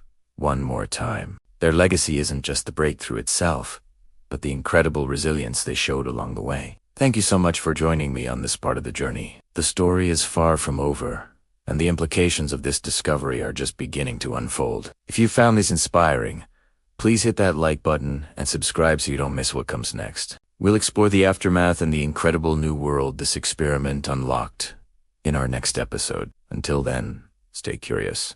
In a quiet attic workshop in Boston, on a cold March evening in 1876, history was about to be made. Two men, separated by a thin wall but connected by a wire, were on the cusp of changing the world forever. The inventor, a determined man named Alexander Graham Bell, had spent years of his life, countless sleepless nights, and every penny he had, all chasing a single, audacious dream: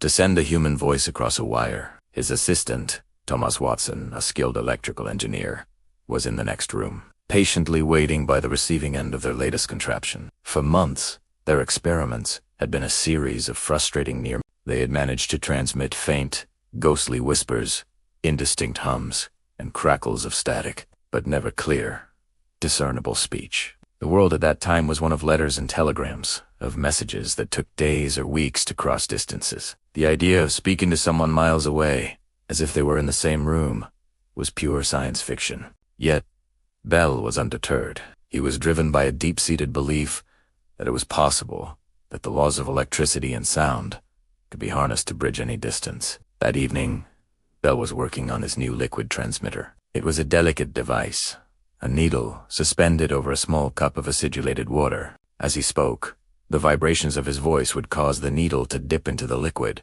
altering the electrical resistance, and in theory, transmitting a current that perfectly mirrored the sound waves of his speech. It was a complex and finicky design. As he leaned over to make an adjustment, a small accident occurred. Bell spilled some of the acidic water onto his clothes. It wasn't a major disaster, just a minor mishap. But in his surprise and frustration, he cried out. He spoke without thinking, not as an inventor testing a device, but as a man calling for help. The words were simple, unplanned, and born of a moment of genuine need. He called out to his assistant in the other room, his voice clear and urgent. In the adjoining room, Watson was listening intently. The receiver, a primitive earpiece, was pressed tightly against his ear. He had heard so many strange noises come through that wire, so many buzzes and clicks that meant nothing. But this time, something was different. Through the static, cutting through the silence of his room, he heard it. It wasn't a hum or a crackle, it was a voice. And not just any voice, but Bell's voice, as clear as if he were standing right next to him. The words that came through were, "Mr. Watson, come here, I want to see you." Watson froze. For a moment, he couldn't believe what he was hearing. Was it a trick of his imagination? Was he so desperate for success that his mind was playing games? He listened again, but the line was silent. The words had been spoken. They had traveled through the wire, and they had been heard. A wave of exhilaration washed over him. He dropped the receiver, burst out of his room, and ran down the hallway to Bell's workshop. He threw open the door, his face alight with a mixture of shock and triumph. "Mr. Bell. Mr. Bell," he exclaimed, his voice trembling with excitement. "I heard every word. I could hear you. You said, 'Mr. Watson, come here. I want to see you.'" Bell looked up from his work, his own surprise mirroring Watson's. He hadn't been conducting a formal test. He had simply called out in a moment of frustration, and it had worked. In that small, cluttered attic, the two men stared at each other, the full weight of their achievement slowly dawning on them. They had done it. After all the failures, all the doubters, all the long hours of tireless work, they had succeeded. The human voice, for the first time in all of history, had traveled through a wire. The telegraph had allowed us to send dots and dashes. But this was something entirely new, something personal and immediate. It was the birth of the telephone, that simple, accidental sentence, "Mr. Watson, come here. I want to see you," echoed far beyond the walls of that Boston workshop. It became the first telephone call ever made, a phrase that would be immortalized in the annals of invention. It marked the moment when the world suddenly became a smaller place, when the barriers of distance began to crumble. The implications were staggering. Businesses could communicate instantly. Families separated by miles could hear each other's voices. Emergencies could be reported in seconds rather than hours. The very fabric of society, of how we connect and communicate, was about to be all because of a determined inventor, a loyal assistant, and a small, accidental spill of acid. That night, they took turns speaking and listening, repeating words and phrases back and forth, marveling at the magic they had unleashed. They read from books, they sang songs, they laughed, all their sounds faithfully carried by the electric current. It was a celebration not just of a scientific breakthrough, but of a fundamental human desire, the desire to connect, to share our thoughts and our voices with one another, no matter how far apart we may be. The story of Mr. Watson, "Come Here," is more than just a footnote in a history book. It is a testament to the power of perseverance, the beauty of accidental discovery, and the profound impact that a single moment can have on the course of human civilization. It reminds us that some of the greatest leaps forward begin not with a grand announcement, but with a quiet, simple, and utterly human moment. It was the first faint whisper of a future that we now live in. A world connected by a vast, invisible network that all began with one wire, 2 rooms, and an earnest call for help. Thanks for watching. If you enjoyed this journey back in time, please give this video a like and subscribe to our channel for more stories about the moments that changed our world. See you next time. The air in the Boston attic workshop was thick with the scent of solder, metal shavings, and the lingering frustration of countless failed experiments. For 2 long years, Alexander Graham Bell and his assistant, Thomas Watson, had chased a Fenton the dream of sending a human voice through a wire. Their days were a blur of twisting copper, adjusting diaphragms, and shouting into strange contraptions, only to be met with crackles, hums, and demoralizing silence. But on this day, March 10th, 1876, something was different. The very atmosphere seemed to hold its breath. Bell was in his study, a room away from Watson, who was stationed at the receiving end of their latest invention. This new device, the liquid transmitter, was their Hail Mary. It was a peculiar-looking thing, with a vibrating diaphragm attached to a needle dipped in a small cup of acidulated water. The theory was simple yet revolutionary. As sound waves made the diaphragm vibrate, the needle would move in the acid, changing the electrical resistance and, hopefully, transmitting a clear, vocal signal. It was a long shot, but they were running out of options. Watson sat hunched over his receiver, a tuned reed instrument designed to vibrate when it picked up the electrical signal. His ears were strained, trying to decipher any hint of a human voice amidst the usual static. He had grown accustomed to disappointment. Hours would pass with him listening intently, only to hear the familiar, meaningless buzz. He'd started to wonder if they were chasing an impossibility, a scientific ghost. Suddenly, a spill in the other room. Bell had accidentally knocked over a container of battery acid onto his clothes. In a moment of startled panic, forgetting the experiment entirely, he cried out, "Mr. Watson-cum, here I want to see you." The words were not meant for the machine. They were a simple, urgent plea from one man to another. But the machine heard, in the attic, something pierced through the static. It wasn't a crackle. It wasn't a hum. It was a voice. Unmistakable words. Watson froze, his heart hammering against his ribs. He pressed the receiver tighter to his ear, his mind refusing to believe what he was hearing. "Mr. Watson-cum, here I want to see you." The voice was faint, metallic, and seemed to travel from some distant, otherworldly place. Yet it was undeniably Bell's. For a moment Watson was utterly bewildered. Was he imagining it? Was this some auditory hallucination brought on by sheer exhaustion and wishful thinking? He listened again, his breath caught in his throat. The silence returned, but the echo of those words resonated in his mind. It had to be real. It was too clear, too distinct to be a trick of the ear. A jolt of pure, unadulterated excitement shot through him. This was it. This was the moment they had bled for. The culmination of thousands of hours of painstaking work. Disbelief warred with elation. He jumped up from his chair, nearly knocking it over. The sound he'd just heard wasn't just a success. It was a miracle. It was the birth of a new era. He tore down the narrow attic stairs, his feet barely touching the steps. He burst into Bell's study, his face flushed and his eyes wide with a wild, triumphant light. Bell looked up, surprised by his assistant's frantic entrance, his mind still on the acid stains spreading on his trousers. Before Bell could ask what was wrong, Watson, breathless and ecstatic, shouted, "Mr. Bell, I heard you. I heard every word you said, distinctly." Bell stared at him. The spilled acid was forgotten. The frustration of the past 2 years vanished. A slow smile spread across his face as the monumental significance of Watson's words sank in.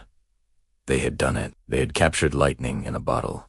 The human voice, once bound by the limits of a shout, was now free. It could travel through a simple wire, leap across distances, and connect to souls in an instant. In that small, cluttered room, surrounded by the mundane tools of their trade, these two men shared a moment of profound, world-altering triumph. They weren't just inventors anymore. They were pioneers standing on the shore of a new continent of communication. The telephone was no longer a dream.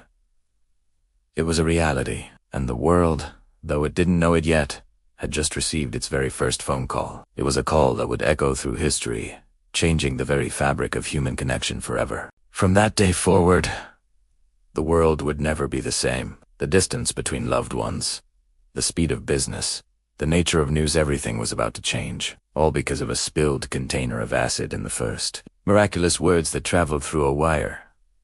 "Mr. Watson, come. Here I want to see you."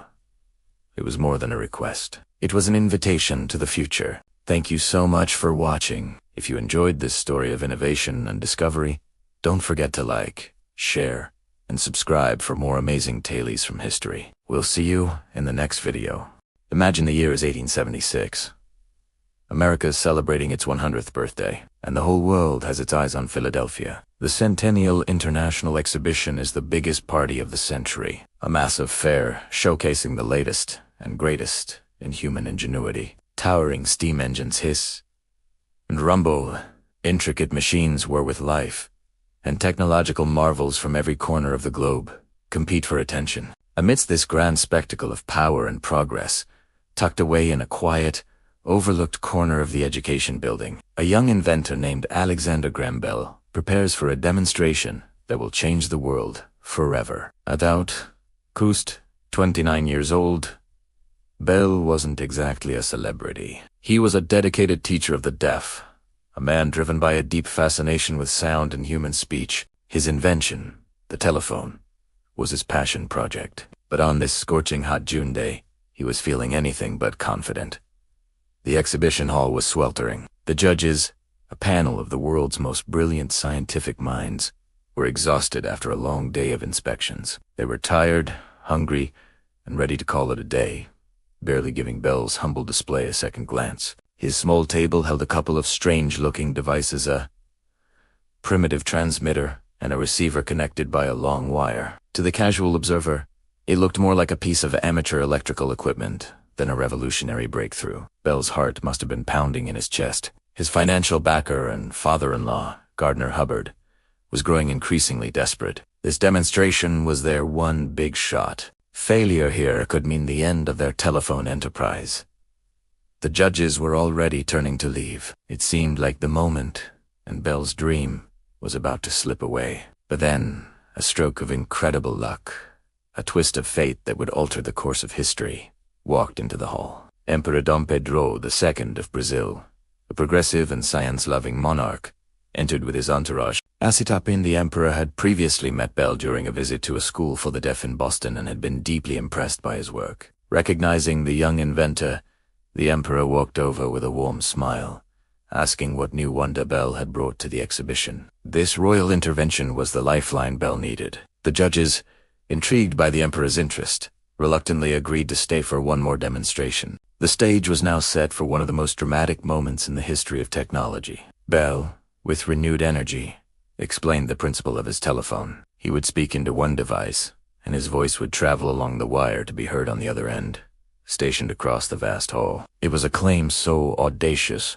so unbelievably, that it was met with polite skepticism. Transmitting the human voice over a wire, it sounded like something out of a science fiction novel. Bell himself stayed at the transmitter while his assistant, William Watson, was not present, so Bell handed the receiver to one of the most respected figures on the judging panel, the brilliant British physicist Sir William Thomson, later known as Lord Kelvin. Bell then walked to the far end of the hall, to the transmitter, which was about 500 feet away. The crowd watched, a mixture of curiosity and doubt filling the air.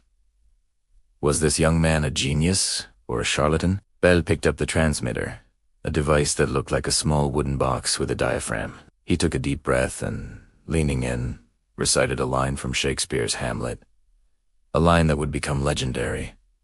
To be or not to be? That is the question. Back across the hall, Sir William Thomson held the receiver to his ear. Suddenly, his expression of tired indifference transformed into one of pure, unadulterated shock. His eyes widened. He reportedly dropped the receiver, exclaiming, "My God, it talks." He couldn't believe what he was hearing. Faint, but clear as day, the words had traveled through the wire and into his ear. It wasn't a code. It wasn't a signal. It was a human voice. The Emperor Dom Pedro was next. He took the receiver, his face a mask of concentration. As Bell's voice came through, the Emperor, in a moment of sheer astonishment, reputedly cried out in Portuguese, "I hear, I hear." The atmosphere in that sweltering hall shifted in an instant. The fatigue and skepticism evaporated, replaced by a buzzing, electric excitement. The weary judges were suddenly wide awake, crowding around the receiver, each one wanting a turn to experience this miracle for themselves. They passed the device from hand to hand, their faces lighting up with wonder as they heard Bell's voice from the other side of the room. They listened as he recited poetry, sang a song, and called out their names. Each word that traveled across that wire was a testament to a new reality. The impossible had just been made possible. Imagine the scene.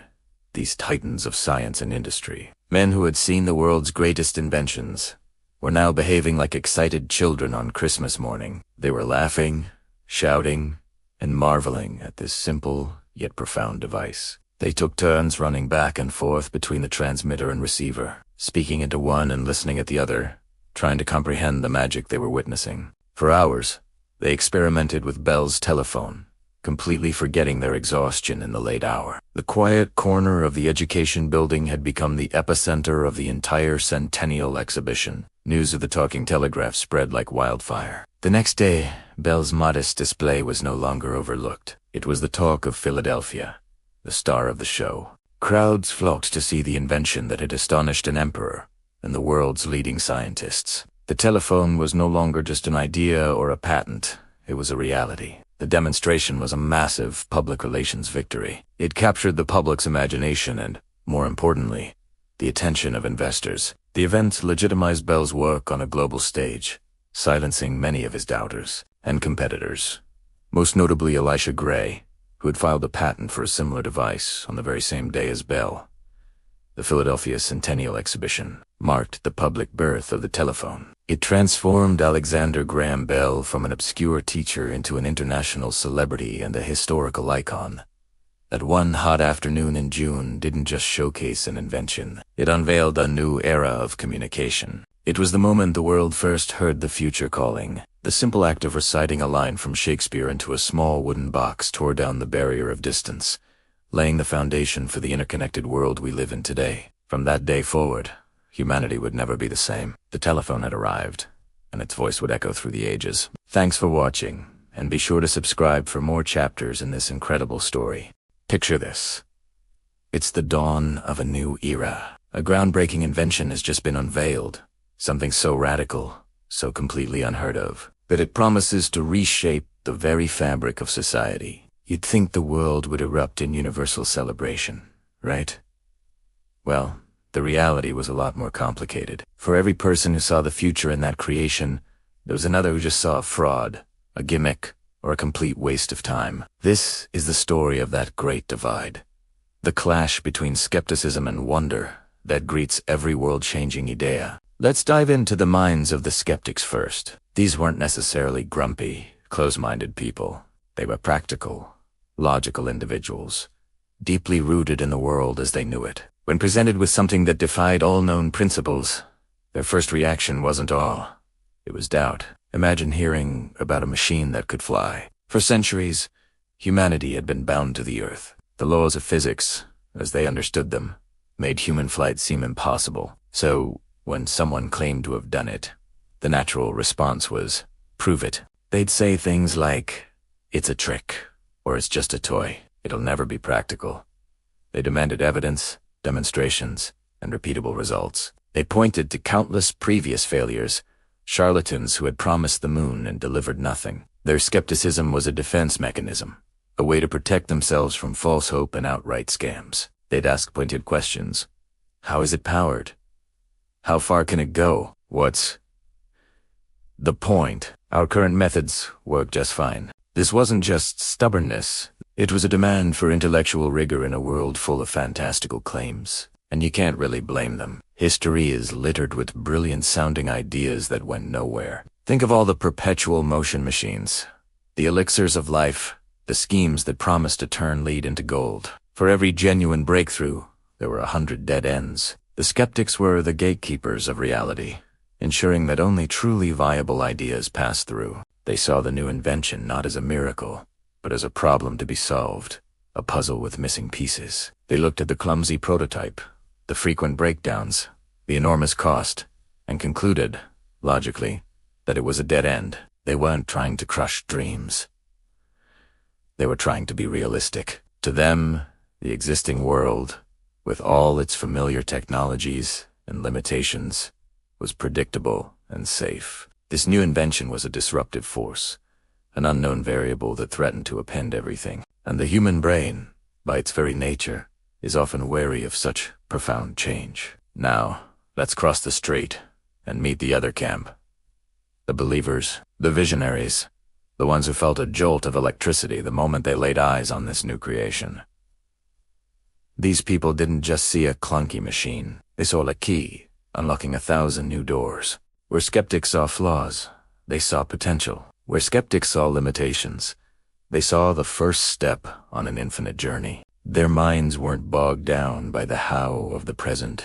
They were soaring with the what if of the future. They immediately started connecting the dots, imagining how this single invention could transform everything. Communication, travel, business, art, daily life. It was all up for grabs. They didn't need a perfect, polished final product to be convinced. The mere proof of concept, the very idea that this was now possible, was enough to ignite their imaginations. They were the early adopters, the dreamers who could see the city's skyline while everyone else was still looking at the foundation blueprint.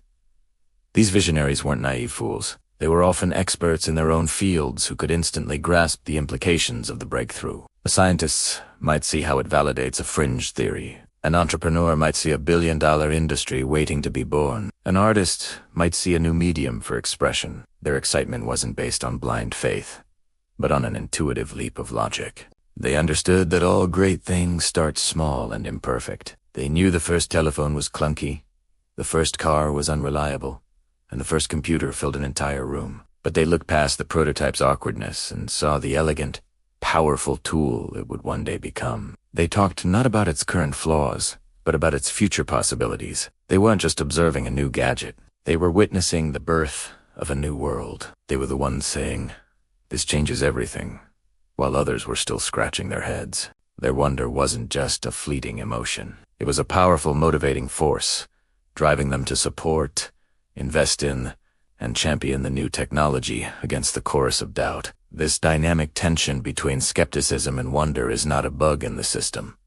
It's a feature of human progress. The skeptics serve a vital purpose. They force inventors to be better, to refine their ideas, to provide undeniable proof, and to address practical concerns. They are the quality control of innovation. Without their critical eye, we'd be flooded with half-baked ideas and unworkable gadgets. They ground the dreamers in reality, forcing them to build a sturdy ladder to the stars instead of just pointing at them. Skepticism separates the true revolutions from the fleeting fads. It ensures that when a technology finally does break through into the mainstream, it's robust, reliable, and ready for the real world. It's the fire that forges the steel of invention, burning away the impurities and leaving behind something strong and durable.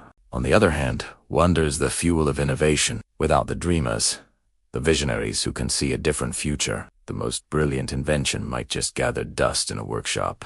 Wonder is what creates the initial spark of excitement and belief. It attracts the first investors, the first allies, and the first users who are willing to take a chance on something new and unproven. It's the force that pulls an idea out of the laboratory and into the light. Wonder builds communities around a new idea, creating a support system that can weather the storms of doubt and early failures. It's the narrative engine, telling the story of what could be and inspiring people to help make that story a reality. Without that sense of awe and possibility, there would be no reason to endure the struggle, the cost, and the criticism that comes with creating something truly new. Think about the introduction of the personal computer. Skeptics famously asked, why would anyone need a computer in their home? They saw it as a tool for big corporations and government agencies, not for the average person. But the visionaries, people like Steve Jobs and Bill Gates, saw something else. They saw a tool that could empower individuals, democratize information,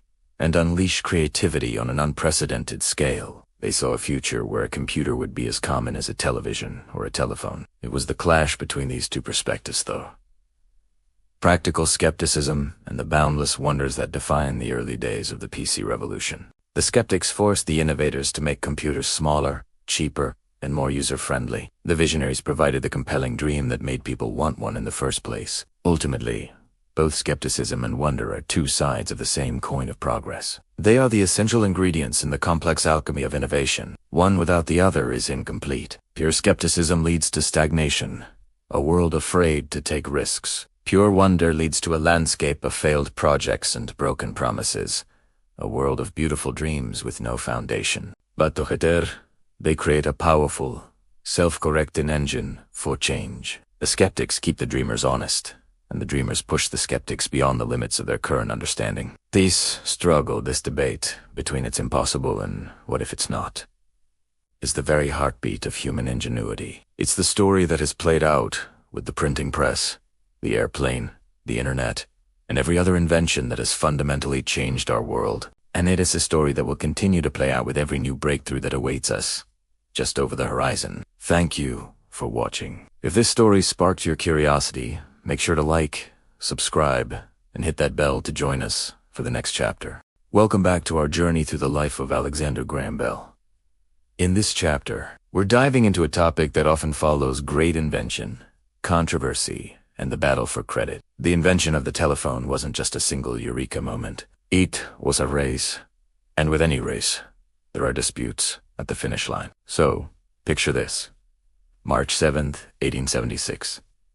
Bell is granted what has been called the most valuable patent in history. But he wasn't the only one working on transmitting speech electrically. Innovators and thinkers across the world were tackling the same problem, which naturally led to some major disagreements. The moment Bell's telephone started to look like a world-changing and very profitable invention, the challenges began. Over the next 2 decades, the Bell Telephone Company would face an astonishing number of legal challenges, talking over 600 lawsuits. Think about that. While trying to build a nationwide telephone network, Bell and his company were constantly in court, defending his patent and his claim as the telephone's true inventor. One of the most significant and persistent challengers was Elisha Gray. Here's where it gets interesting and a little bit complicated. On the very same day that Bell filed his patent application, February 14, 1876, Elisha Gray filed something called a caveat, which is like a notice of intent to file a patent soon for a similar device. The timing was just uncanny. Gray's supporters claimed he was the first to conceive of the key technology, while Bell's supporters argued that Bell was the first to actually build and successfully test a working telephone. The core of the dispute often revolved around a specific detail in Bell's patent application. There's a handwritten note in the margin describing a method using a variable resistance transmitter, which was very similar to the idea in Gray's caveat. Critics have argued for years that this note was added after Bell's lawyer might have improperly seen Gray's filing. However, extensive investigations and court rulings have consistently sided with Bell, finding no concrete evidence of wrongdoing. Bell himself always maintained that he had conceived of the idea months earlier and had documentation to prove it. Another major contender was Antonio Meucci, an Italian immigrant living in New York. This story is particularly poignant. Meucci had been experimenting with what he called a teletrafono, or talking telegraph, as early as the 1850s to communicate with his wife, who was ill and housebound. He filed his own caveat in 1871, but due to financial struggles and limited English, he couldn't afford the fee to renew it or to file for a full patent. When he later tried to sell his idea to a telegraph company, his materials were reportedly lost. Years later, when Bell's telephone became famous, Meucci sued, claiming his work had been stolen. The legal battle was intense, and many believed in Meucci's cause. In fact, in 2002, the U.S. House of Representatives passed a resolution that honored Meucci's work and his early contributions to the telephone. It's important to note, though, that this resolution didn't officially strip Bell of his title as the inventor, but rather acknowledged that Meucci was a pioneer who made significant early contributions. It highlights how innovation is often a collaborative and parallel process, even when inventors are unaware of each other's work. Then there was Daniel Drawbaugh, a mechanic from rural Pennsylvania, who claimed he had invented a working telephone years before Bell. He brought forward dozens of witnesses from his community who swore they had seen or used his device. His case, known as the Great Telephone Cases, even went to the Supreme Court. The court was deeply divided, but ultimately ruled in favor of Bell by a narrow 4-3 vote. The deciding factor was the lack of physical evidence and documentation from Drawbaugh, compared to Bell's meticulous lab notes and records. So, how did Bell handle all of this? By all accounts, the constant legal battles took a huge emotional toll on him. He was a scientist and an educator at heart, not a corporate fighter. He once wrote that the endless litigation was the most sickening and disheartening experience of my life. He felt his integrity was being questioned, and it deeply pained him. He spent countless hours preparing testimony and defending his work.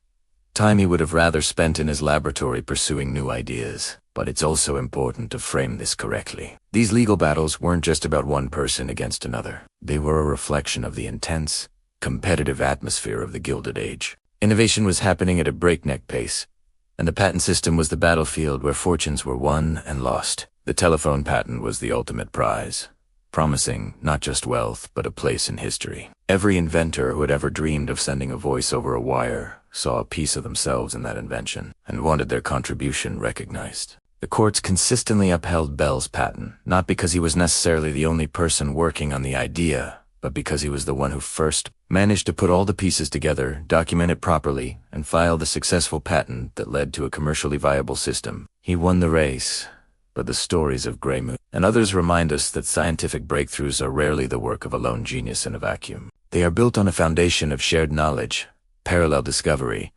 and sometimes heartbreakingly close calls. These controversies didn't stop the telephone's progress. In fact, you could argue they fueled it. The constant need to defend the patent forced the Bell Company to innovate, improve, and expand its network rapidly to solidify its market position. The legal drama, while personally taxing for Bell, became an inseparable part of the telephone's origin story, a testament to how much was at stake. In the end, Alexander Graham Bell's name is the one we associate with the telephone. The legal system of his time made its decision, and history has largely followed suit. But understanding these challenges gives us a richer, more complete picture of the man and his invention. It shows us that the path of an innovator is rarely smooth. It's often paved with doubt, competition, and the difficult, messy process of proving an idea's worth.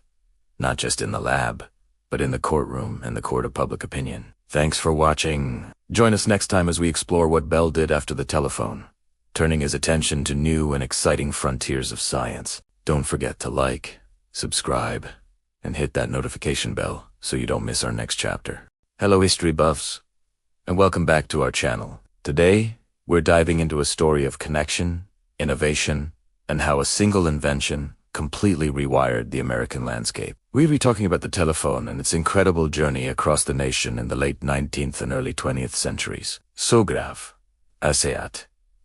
And let's dial back the clock. Imagine a world without instant communication. No texting, no video calls, not even a simple phone call. Letters could take weeks, and a telegram, while faster, was expensive and impersonal.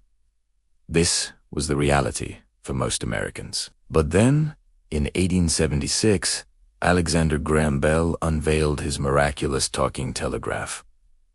At first, it was a curiosity, a novelty demonstrated at fairs and exhibitions. People were amazed, but few saw its practical potential.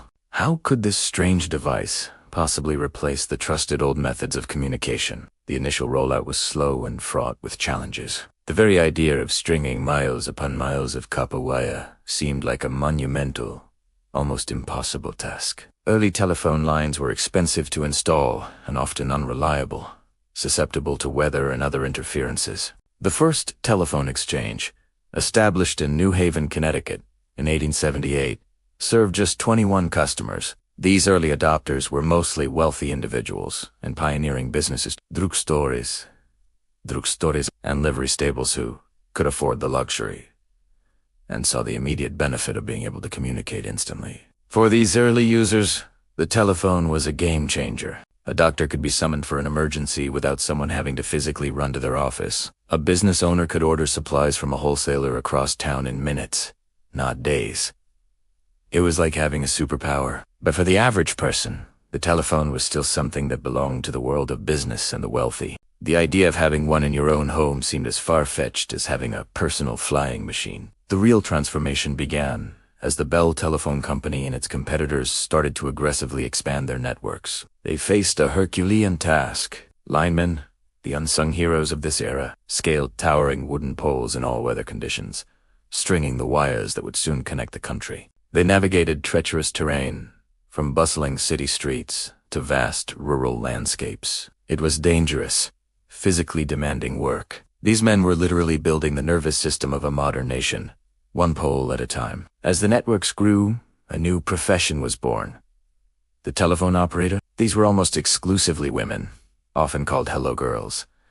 They were the human hubs of the network. When you picked up your phone, you weren't dialing a number directly. Instead, you'd speak to an operator who would manually connect your line to the person you wanted to reach, using a complex switchboard of plugs and jacks.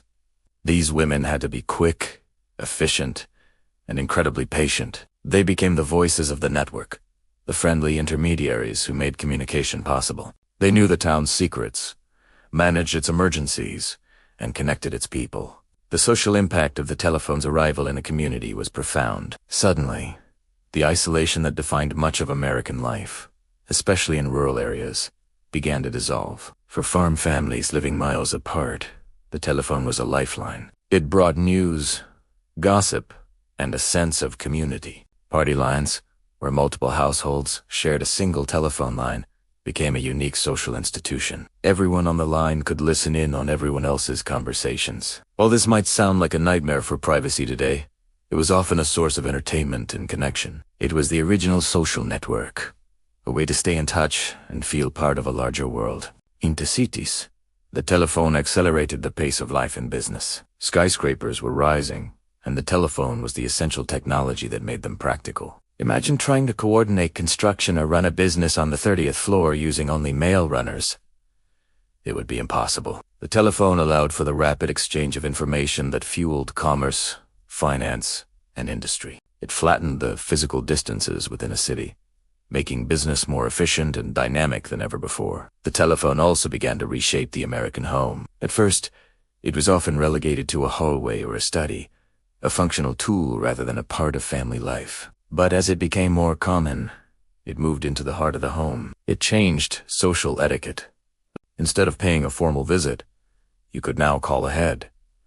Invitations could be extended and accepted instantly. The phone became a tool for maintaining friendships and family bonds, especially as people began to move further away from their hometowns. Of course, not everyone welcomed the telephone with open arms. Some saw it as an intrusion, a noisy machine that disrupted the peace and quiet of the home. Others worried about the loss of privacy or the decline of face-to-face interaction. These were the same debates we have today about smartphones and social media, just over a century earlier. It shows that with every great technological leap, there's always a period of social adjustment as we learn to navigate its impact on our lives. By the early 20th century, the web of telephone wires had become a defining feature of the American skyline. Those once skeptical observers had been proven wrong. The telephone was no mere novelty. It had become an indispensable part of modern life. It had shrunk a vast continent, connected disparate communities, and laid the groundwork for the globally connected world we live in today. The story of the telephone spread as a powerful reminder of how a single idea, combined with relentless effort and human ingenuity, can fundamentally change the world. It's a story of wires and poles, but more importantly, it's a story of people and the timeless human desire to connect. Thanks for watching. If you found this journey back in time interesting, be sure to hit that like button and subscribe for more stories about the innovations that shaped our world. Let us know in the comments what piece of old technology you find most fascinating. See you in the next video. Hello everyone, and welcome back to our journey through the history of communication. Today, we're diving into Chapter 20. From Curiosity to Necessity. We'll explore how the telephone transformed from a magical curiosity into an indispensable part of daily life, completely reshaping how we connect with each other and how society functions. When Alexander Graham Bell first demonstrated his invention, people were amazed. They called it the talking telegraph. It was a marvel, a scientific wonder, but hardly anyone saw it as a practical tool for the average person. Early demonstrations often felt like a magic show. Imagine hearing a voice from miles away for the very first time. It was mind-boggling, almost supernatural. Newspapers reported on it with a mix of awe and skepticism. Some even questioned its purpose, asking, why would anyone want to talk to someone far away when you could just send a telegram? In the beginning, telephones were mostly found in the offices of wealthy businessmen, doctors, and pharmacies. They were a status symbol, a luxury item. A single phone line could cost a significant portion of an average worker's annual salary. The service was also quite limited. You couldn't just dial a number. Instead, you'd pick up the receiver and crank a handle to get the attention of a human operator at a central exchange. You'd tell the operator who you wanted to talk to, and they would manually connect your line to theirs using a switchboard of cables and plugs. It was a slow, cumbersome process, and conversations were often plagued by static and faint connections. Despite these early hurdles, the telephone's potential for immediate, personal communication started to shine through. Businessmen realized they could close deals faster without waiting for telegrams or letters. Doctors could be reached instantly in emergencies, saving precious time and lives. For the first time, information could travel at the speed of sound, not at the speed of a horse or a train. This was a monumental shift. It compressed time and space in a way nothing had before. The real revolution, however, happened when the telephone started entering the home. Early on, telephone companies marketed their service primarily to businesses. They didn't see a market for residential phones, but a social shift was underway. As cities grew and families became more geographically dispersed, people yearned for ways to stay connected. The telephone offered a solution. It wasn't just about business anymore. It was about maintaining relationships. One of the biggest drivers of residential telephone adoption was, surprisingly, social gossip. In rural areas, party lines were common. This meant several households shared a single telephone line. Anyone on the line could pick up their phone and listen in on their neighbors' conversations. While this sounds like a privacy nightmare to us today, it actually created a new form of virtual community. People would listen in to catch up on local news, share stories, and simply feel connected to those around them. The party line became the digital town square of its time. Women, in particular, embraced the telephone as a tool for social networking. At a time when their lives were largely confined to the domestic sphere, the telephone broke down the walls of isolation. It allowed them to manage households, coordinate social events, and maintain friendships without leaving their homes. It empowered them, giving them a new way to participate in the social fabric of their communities. The telephone wasn't just a gadget, it was a lifeline. As the network expanded, the telephone's value grew exponentially. This is a concept we now call the network effect. The more people who have a phone, the more useful a phone becomes for everyone. Suddenly, you could call relatives in another state, check in on elderly parents, or make plans with friends across town. It changed the very nature of friendship and family. Relationships were no longer solely dependent on face-to-face meetings or slow-moving letters. You could hear a loved one's voice, their laughter, their tone brought an intimacy that written words couldn't always capture. This newfound connectivity also had a profound impact on society as a whole. It accelerated the pace of life. News traveled faster, business moved quicker, and emergencies were handled more efficiently. The world started to feel smaller, more interconnected. It also led to the decline of other communication forms. The art of letter writing, for instance, began to wane as people opted for the immediacy of a phone call. Social visits became less frequent.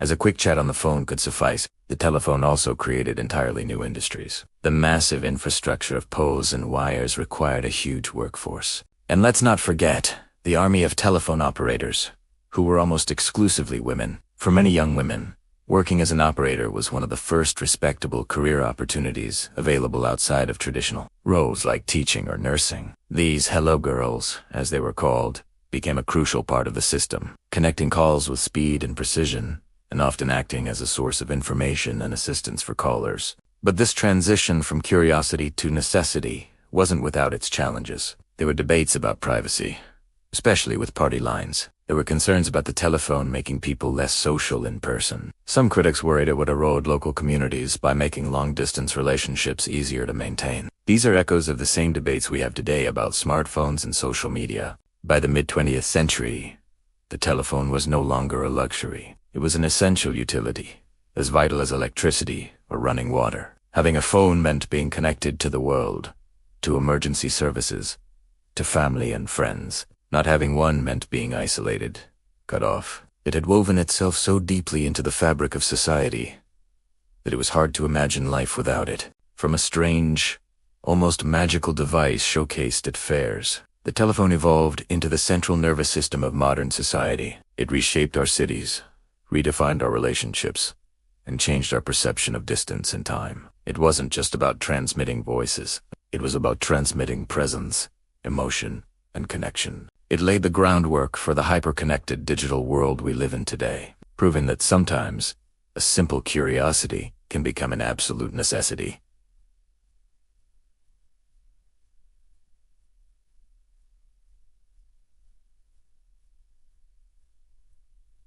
Thanks for watching. If you enjoyed this look at the history of the telephone, be sure to like this video and subscribe to the channel for more stories about the technologies that shape our world. We'll see you in the next chapter. When you think of Alexander Graham Bell, one word probably pops into your head: telephone. And while that invention changed the world forever, it's just the first chapter in the incredible story of his life. What if I told you that after the telephone, Bell's most creative and impactful years were still ahead of him? Today, we're exploring the forgotten genius of Alexander Graham Bell, the man who moved on from the telephone to chase even bigger dreams. After the whirlwind success of the Bell Telephone Company, you might think he'd kick back and enjoy his fortune. But Bell wasn't wired that way. He saw the telephone not as a finish line, but as a starting point. The money it generated gave him something he valued more than wealth: the freedom to invent without limits.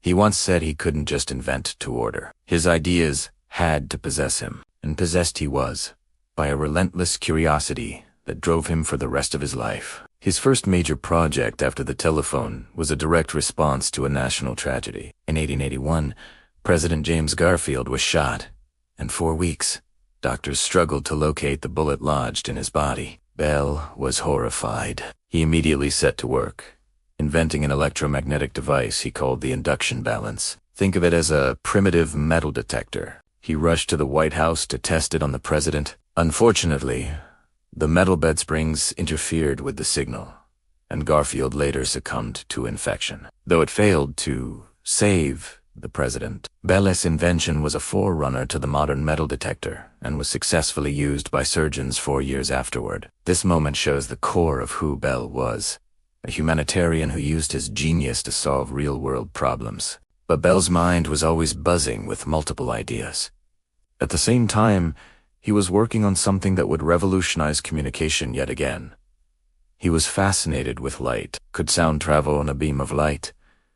He believed it could. In 1880, he unveiled the photophone. It transmitted speech on a beam of light, completely wirelessly. Bell himself considered the photophone his greatest invention, even more so than the telephone. He was so proud of it. In a way, he had just invented the first form of wireless communication, laying the conceptual groundwork for the fiber optic technology that powers our internet today. He was literally a century ahead of his time. After these intense years, Bell sought a retreat, a place where his mind could wander freely. He found it in the rugged beauty of Cape Breton Island, Nova Scotia. He and his wife Mabel built a magnificent estate there, which they named Bean Brig, meaning beautiful mountain in Gaelic. This wasn't a vacation home. It was a massive, open-air laboratory. Here, surrounded by the sea and sky, Bell's imagination truly took flight. And what captured his imagination most, the dream of human flight itself. Years before the Wright brothers, Bell was obsessed with aviation. He started with kites, not the simple kind you fly at the park. He designed enormous, complex kites made of tetrahedral cells, those strong, triangular pyramid shapes. He believed this structure was incredibly strong yet lightweight, perfect for building a flying machine. He wasn't just trying to lift a person, he was systematically studying aerodynamics, lift, and control. These massive tetrahedral kites were so stable they could lift a man off the ground in a strong wind. His team, the Aerial Experiment Association, or AEA, was a dream team of young, brilliant engineers, including a man named Glenn Curtis. This collaboration was electric. The AEA became a hub of innovation. They experimented with engines, propellers, and aircraft designs. In 1908, their third aircraft, the Junebug, piloted by Glenn Curtis, won the Scientific American Trophy for making the first official public flight of over 1 kilometer in North America. They continued to break records. Their next plane, the Silver Dart, made the first powered flight in Canada in 1909. While the Wright brothers were famously secretive, Bell's AEA shared their findings openly, contributing massively to the rapid development of aviation. He wasn't just building planes. He was building the future of an entire industry. But Bell's interests weren't limited to the sky. At Bean Brig, he also turned his attention to the water. He was fascinated by speed on the water and wanted to create a boat that could skim over the surface rather than plowing through it. He learned about the hydrofoil concept and became obsessed. His team developed a series of hydrofoil watercraft they called The culmination of this work was the HD-4. This thing was a beast-along cigar-shaped craft powered by aircraft engines. In 1919, the HD-4 shattered the world marine speed record, hitting over 70 miles per hour. It was so fast, so futuristic. It looked like something out of a science fiction movie. For years, it remained the fastest boat in the world. Beyond his headline-grabbing inventions, Bell was a dedicated educator and a passionate advocate for the deaf community, a cause deeply personal to him. His wife, Mabel, was deaf, as was his mother. He spent years working as a teacher for the deaf, and he championed oralism, the method of teaching deaf children to speak and read lips. While this approach is controversial today, his intent was to integrate deaf individuals more fully into hearing society. He financially supported many organizations, including the journal Science, which he helped turn into one of the most prestigious scientific publications in the world. He was also one of the founders of the National Geographic Society and served as its second president, shaping it into the global institution we know today. Alexander Graham Bell's later life was a whirlwind of ceaseless curiosity. From medicine to wireless communication, from aviation to marine engineering, his mind never stopped working. He was a scientist, an engineer, a teacher, and a visionary who saw connections between different fields that no one else did. He wasn't just the father of the telephone, he was a founding father of the modern technological world. When he passed away in 1922 at his beloved Brieg, every telephone in North America was silenced for a minute in his honor. It was a fitting tribute to the man who gave us the telephone. But as we've seen, that single invention was just a small part of his legacy. The true legacy of Alexander Graham Bell is his unquenchable thirst for knowledge and his belief that human ingenuity has no limits. So, next time you see a plane in the sky, use a fiber optic cable, or even see a speedboat race by, take a moment to remember the man who had a hand in it all. Long after he made that famous first phone call, he truly was so much more than the telephone. Thanks for watching, and if you enjoyed this journey into the forgotten side of history, be sure to like and subscribe for more. Hello everyone, and welcome back to our journey through the annals of innovation. Today, we arrive at a pivotal chapter, not just in our series, but in the history of humankind itself. We're talking about the moment the world began to shrink, when distance started to lose its meaning. This is the story of how one invention, born from a simple idea, connected us all in ways its creator could have never imagined. Let's rewind to a time when communication was bound by the physical. Letters took weeks, even months, to cross oceans. News traveled at the speed of a horse or a steam train. The world was vast, and its people were islands of experience, separated by silence. Then, on March 10th, 1876, a sound echoed through a small Boston laboratory that would change everything. "Mr. Watson, come here, I want to see you." These were the first words ever spoken over a telephone, uttered by its inventor, Alexander Graham Bell. It's almost impossible for us to truly grasp the revolutionary nature of that moment. Imagine hearing a loved one's voice from miles away for the very first time. It wasn't just a convenience, it was magic. It was the closing of a gap that had defined human existence for millennia. Bell himself envisioned his speaking telegraph as a tool for business and emergencies, perhaps a way to broadcast music into homes. He saw its potential, but even his brilliant mind couldn't fully predict the social earthquake his invention would trigger. The early telephone was a clunky, wooden box. It required an operator to manually connect your call, a friendly voice at a switchboard who literally patched you through to your destination. These hello girls became the first navigators of this new, invisible network. Cities and towns were slowly woven together by a web of copper wires, strung from pole to pole. Each new line was a thread in an ever-expanding tapestry of connection. For the first time, a farmer in a remote countryside could speak directly to a supplier in a bustling city. Families separated by states could share news in an instant. The telephone wasn't just transmitting voices. It was transmitting presence, emotion, and immediacy. As the 20th century dawned, The telephone became a fixture in homes. It changed the very architecture of our social lives. Spontaneous conversations replaced formal letter writing. Business deals were closed with a handshake and a phone call. The world began to move faster. Ideas spread quicker, and relationships were maintained over greater distances. The rhythmic ring of the telephone became the soundtrack of modern life. It was a symbol of progress, a gateway to the wider world, right there on your hallway table. But the story doesn't end with a rotary dial and a curly cord. Bell's fundamental principle, converting sound into an electrical signal, transmitting it, and converting it back into sound, was the seed from which all modern telecommunication would grow.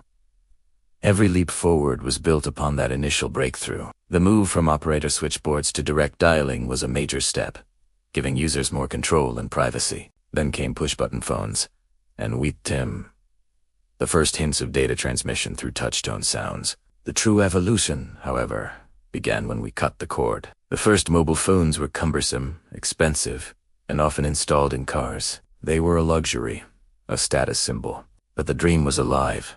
The dream of a telephone you could carry with you anywhere. Engineers and scientists worked tirelessly, building on Bell's foundation, to shrink the technology, boost the signal, and create the cellular networks that now blanket our planet. This was the second great leap freeing communication, not just from the slowness of mail, but from the tether of a physical wire. And then came the smartphone. This device, which most of us now carry in our pockets, is the ultimate descendant of Bell's original invention. It's a telephone, yes, but it's so much more. It's a camera, a map, a library, a television, a post office, and a gateway to a global conversation happening 24/7. When you send a text, post a photo, or video, call a friend on the other side of the world, you are using technology that stands directly on the shoulders of that first crackly call in 1876.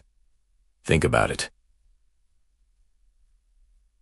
Bell wanted Watson to come to his room. Today, with a device in your hand, you can summon the face and voice of almost anyone, anywhere on Earth, to your screen in seconds. The network that began with copper wires now travels through fiber optic cables under the ocean and bounces off satellites orbiting the planet. The simple desire to speak across a distance has culminated in a world that is perpetually, inextricably, and beautifully connected. From that fierce, Mr. Watson, come here, to the billions of hay. Can you hear me? Messages exchanged every day. The legacy of the telephone is the story of us. It's the story of our innate human need to connect, to share, and to be heard. Bell didn't just invent a machine. He unlocked a fundamental aspect of our social nature and gave it a global stage. He laid the foundation for the very world we live in today, a world forever connected. Thanks for joining me on this incredible journey. If you found this story as fascinating as I do, be sure to like, subscribe, and hit that notification bell so you don't miss our next chapter. Until next time, stay curious. Hello and welcome back to our journey through the annals of invention. Today, we arrive at chapter 23, the quiet legacy of a single voice. In our previous chapters, we've witnessed the thunderous applause for grand machines, the dazzling spectacle of new technologies, lighting up cities, and the earth-shaking power of industrial might. But this chapter is different. It's quieter. It's about something so fundamental, so intrinsically human, that we often forget it was ever an invention at all. The ability to send our voice across the horizon. Imagine a world bound by the speed of a horse, the pace of a ship, or the slow chug of a steam train. Your thoughts, your urgent news, your whispered words of love all were at the mercy of physical distance. Communication was a tangible thing, a letter held in the hand, a message carried by a person. It was a world of waiting, a world where oceans and continents weren't just geographical features. To wear a bust, silent voids between people, to hear a loved one's voice from a city away, let alone a country, was the stuff of fantasy, of magic and dreams. Then, on a day that seemed like any other, a single human voice leaped across that void. It wasn't a shout that echoed through mountains, but a simple, clear transmission through a thin copper wire. Mr. Watson, come here. I want to see you. Those words, spoken by Alexander Graham Bell, didn't just summon his assistant from another room. They summoned a new era for humanity. Suddenly, the world felt smaller. The insurmountable distances began to shrink. The silence between us was broken. This invention wasn't born in a flash of divine inspiration, but through relentless curiosity, countless failures, and a deep understanding of sound and electricity. Bell, a man dedicated to teaching the deaf, was intimately familiar with the mechanics of the human voice and ear. He saw the beautiful, intricate dance of vibrations that create sound. His genius was in envisioning a way to translate that dance into electrical pulses. Send it flying down a wire, and then at the other end translate it back into the voice of a friend, a family member, a colleague. The first telephones were clunky, awkward things. You had to shout into them, and the voice on the other end was often faint, crackly, a ghost in the machine. It was a novelty, a curiosity for the wealthy. Many dismissed it. Who would want this electrical toy when the telegraph already sent messages perfectly well? But they missed the point. The telegraph sent dots and dashes, a cold, impersonal code. The telephone sent a human voice. It sent nuance, emotion, laughter, urgency. It sent a piece of the person themselves. Think of the impact. A doctor could be consulted in an emergency from miles away. A business deal could be struck in minutes instead of weeks. A lonely parent could hear the voice of their child who had moved across the country to build a new life. It was a revolution, not of industry, but of intimacy. It wove a new invisible web, connecting homes, towns, and cities. Switchboard operators, the unsung heroines of this new age, became the human hubs of this growing network, manually connecting calls, and in doing so, connecting lives. They were the original social network, the gatekeepers of this newfound proximity. As the years passed, that single wire multiplied into a dizzying web that crisscrossed the globe. It dove under oceans, climbed over mountains, and stretched across deserts. Each new cable laid was another thread in a tapestry that brought humanity closer together. Wars were reported in real time. Global markets rose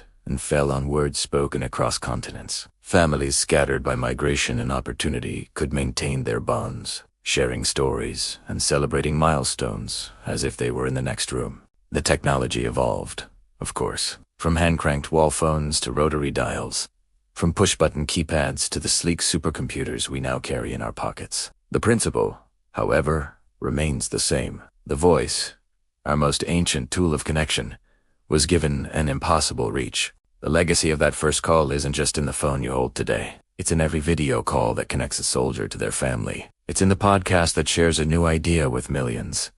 It's in the emergency call that saves a life. It's in the simple "I love you" whispered across 1,000 miles. And so, we end this chapter not with a bang, but with a quiet moment of reflection. Let's pause and appreciate the profound, world-altering power of that first, simple event. One human voice, transformed into an electrical whisper, traveling through a humble wire. It didn't just change how we talk. It changed how we live, how we love, how we understand our place in the world. It was a quiet revolution that taught us that no distance is too great to be bridged by the simple, beautiful, and enduring power of the human voice. It was a legacy of connection, a promise that no matter how far apart we are never truly alone. Thanks for joining me on this part of our journey. If you've enjoyed this story, please like, share, and subscribe for more chapters from the history of invention. See you next time.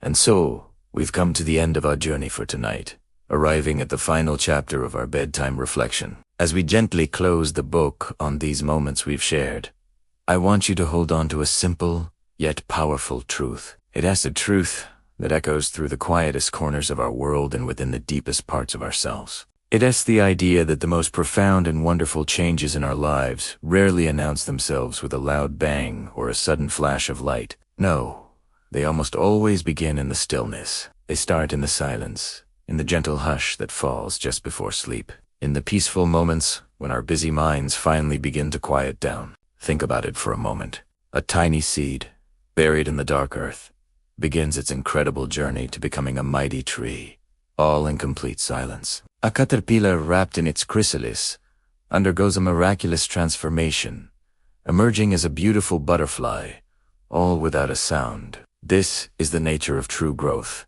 of meaningful change. It doesn't need an audience. It doesn't require applause. It begins quietly, subtly, almost. It starts with a flicker of curiosity, a tiny spark in your mind that asks, what if, or I wonder. That little question, seemingly insignificant, is the seed from which great adventures and discoveries grow. And then comes patience. Patience is the gentle rain and warm sunlight that nurtures this seed of curiosity. In our fast-paced world, we're often taught to expect instant results, to want everything right now. But the most beautiful things in life, the things that truly matter, they take time to unfold. Patience is not about passively waiting. It's an active, hopeful state of being. It's about trusting the process. It's about understanding that just because you can't see the progress on the surface doesn't mean that powerful things aren't happening beneath. It's like watching a garden grow. You water the soil, you ensure it gets sunlight, and then you trust that life is doing its work, even when you can't see the sprouts just yet. This very moment, as you lie here, ready for sleep, is the perfect soil for planting those seeds. The world outside is quieting down, and you have this precious time just for you. Allow your curiosity to wander freely. Let your mind drift to the things that make you feel alive, the ideas that intrigue you, the dreams that whisper to you in your quietest moments. Don't judge them. Don't analyze them. Just let them be. Greet them with a gentle sense of wonder. What new skill would you love to learn? What place in the world calls to your heart? What small act of kindness could you perform tomorrow? These are not questions that demand immediate answers. They are simply invitations for your imagination to play. And as you hold these gentle thoughts, embrace the feeling of patience. Be patient with yourself, with your journey, with the unfolding of your own unique story. Great changes don't happen overnight. They are built day by day, moment by moment, breath by breath. Every day you wake up and try. Every time you choose kindness. Every moment you allow yourself to be curious, you are nurturing that growth. You are tending to your own inner garden. You are part of that silent, powerful process of becoming. Let this be your final thought as you drift off tonight. Know that you are exactly where you need to be. Trust that the silence is not empty, but full of potential. Believe that your curiosity is a compass pointing you toward wonderful new horizons. And have faith that with patience, all the beautiful things you are hoping for are slowly, quietly, and surely making their way to you. The story of tomorrow is unwritten, and it begins right here, in the peaceful, hopeful silence of tonight. So, as your breathing deepens and your body grows heavy with relaxation, let go of the day. Release any worries, any to-do lists, any pressures. Let them all dissolve into the quiet of the night. Allow yourself to sink into this profound state of peace. You have done enough for today. You are enough. Now is the time for rest, for renewal, for the silent magic of sleep to work its wonders. The universe is unfolding as it should, and so are you. Your journey of transformation continues, even as you sleep, nurtured by the stillness and the quiet promise of a new day. Drift into your dreams with a heart full of gentle curiosity and a soul wrapped in the comforting blanket of patience. Everything is unfolding in its perfect time. The greatest changes have already begun. Here in the calm, here in the quiet, here within you. Sleep well, dream beautifully, and know that you are on a wonderful path. The story is just beginning. Thank you for sharing this time with me. May your rest be deep and your dreams be sweet. Good night.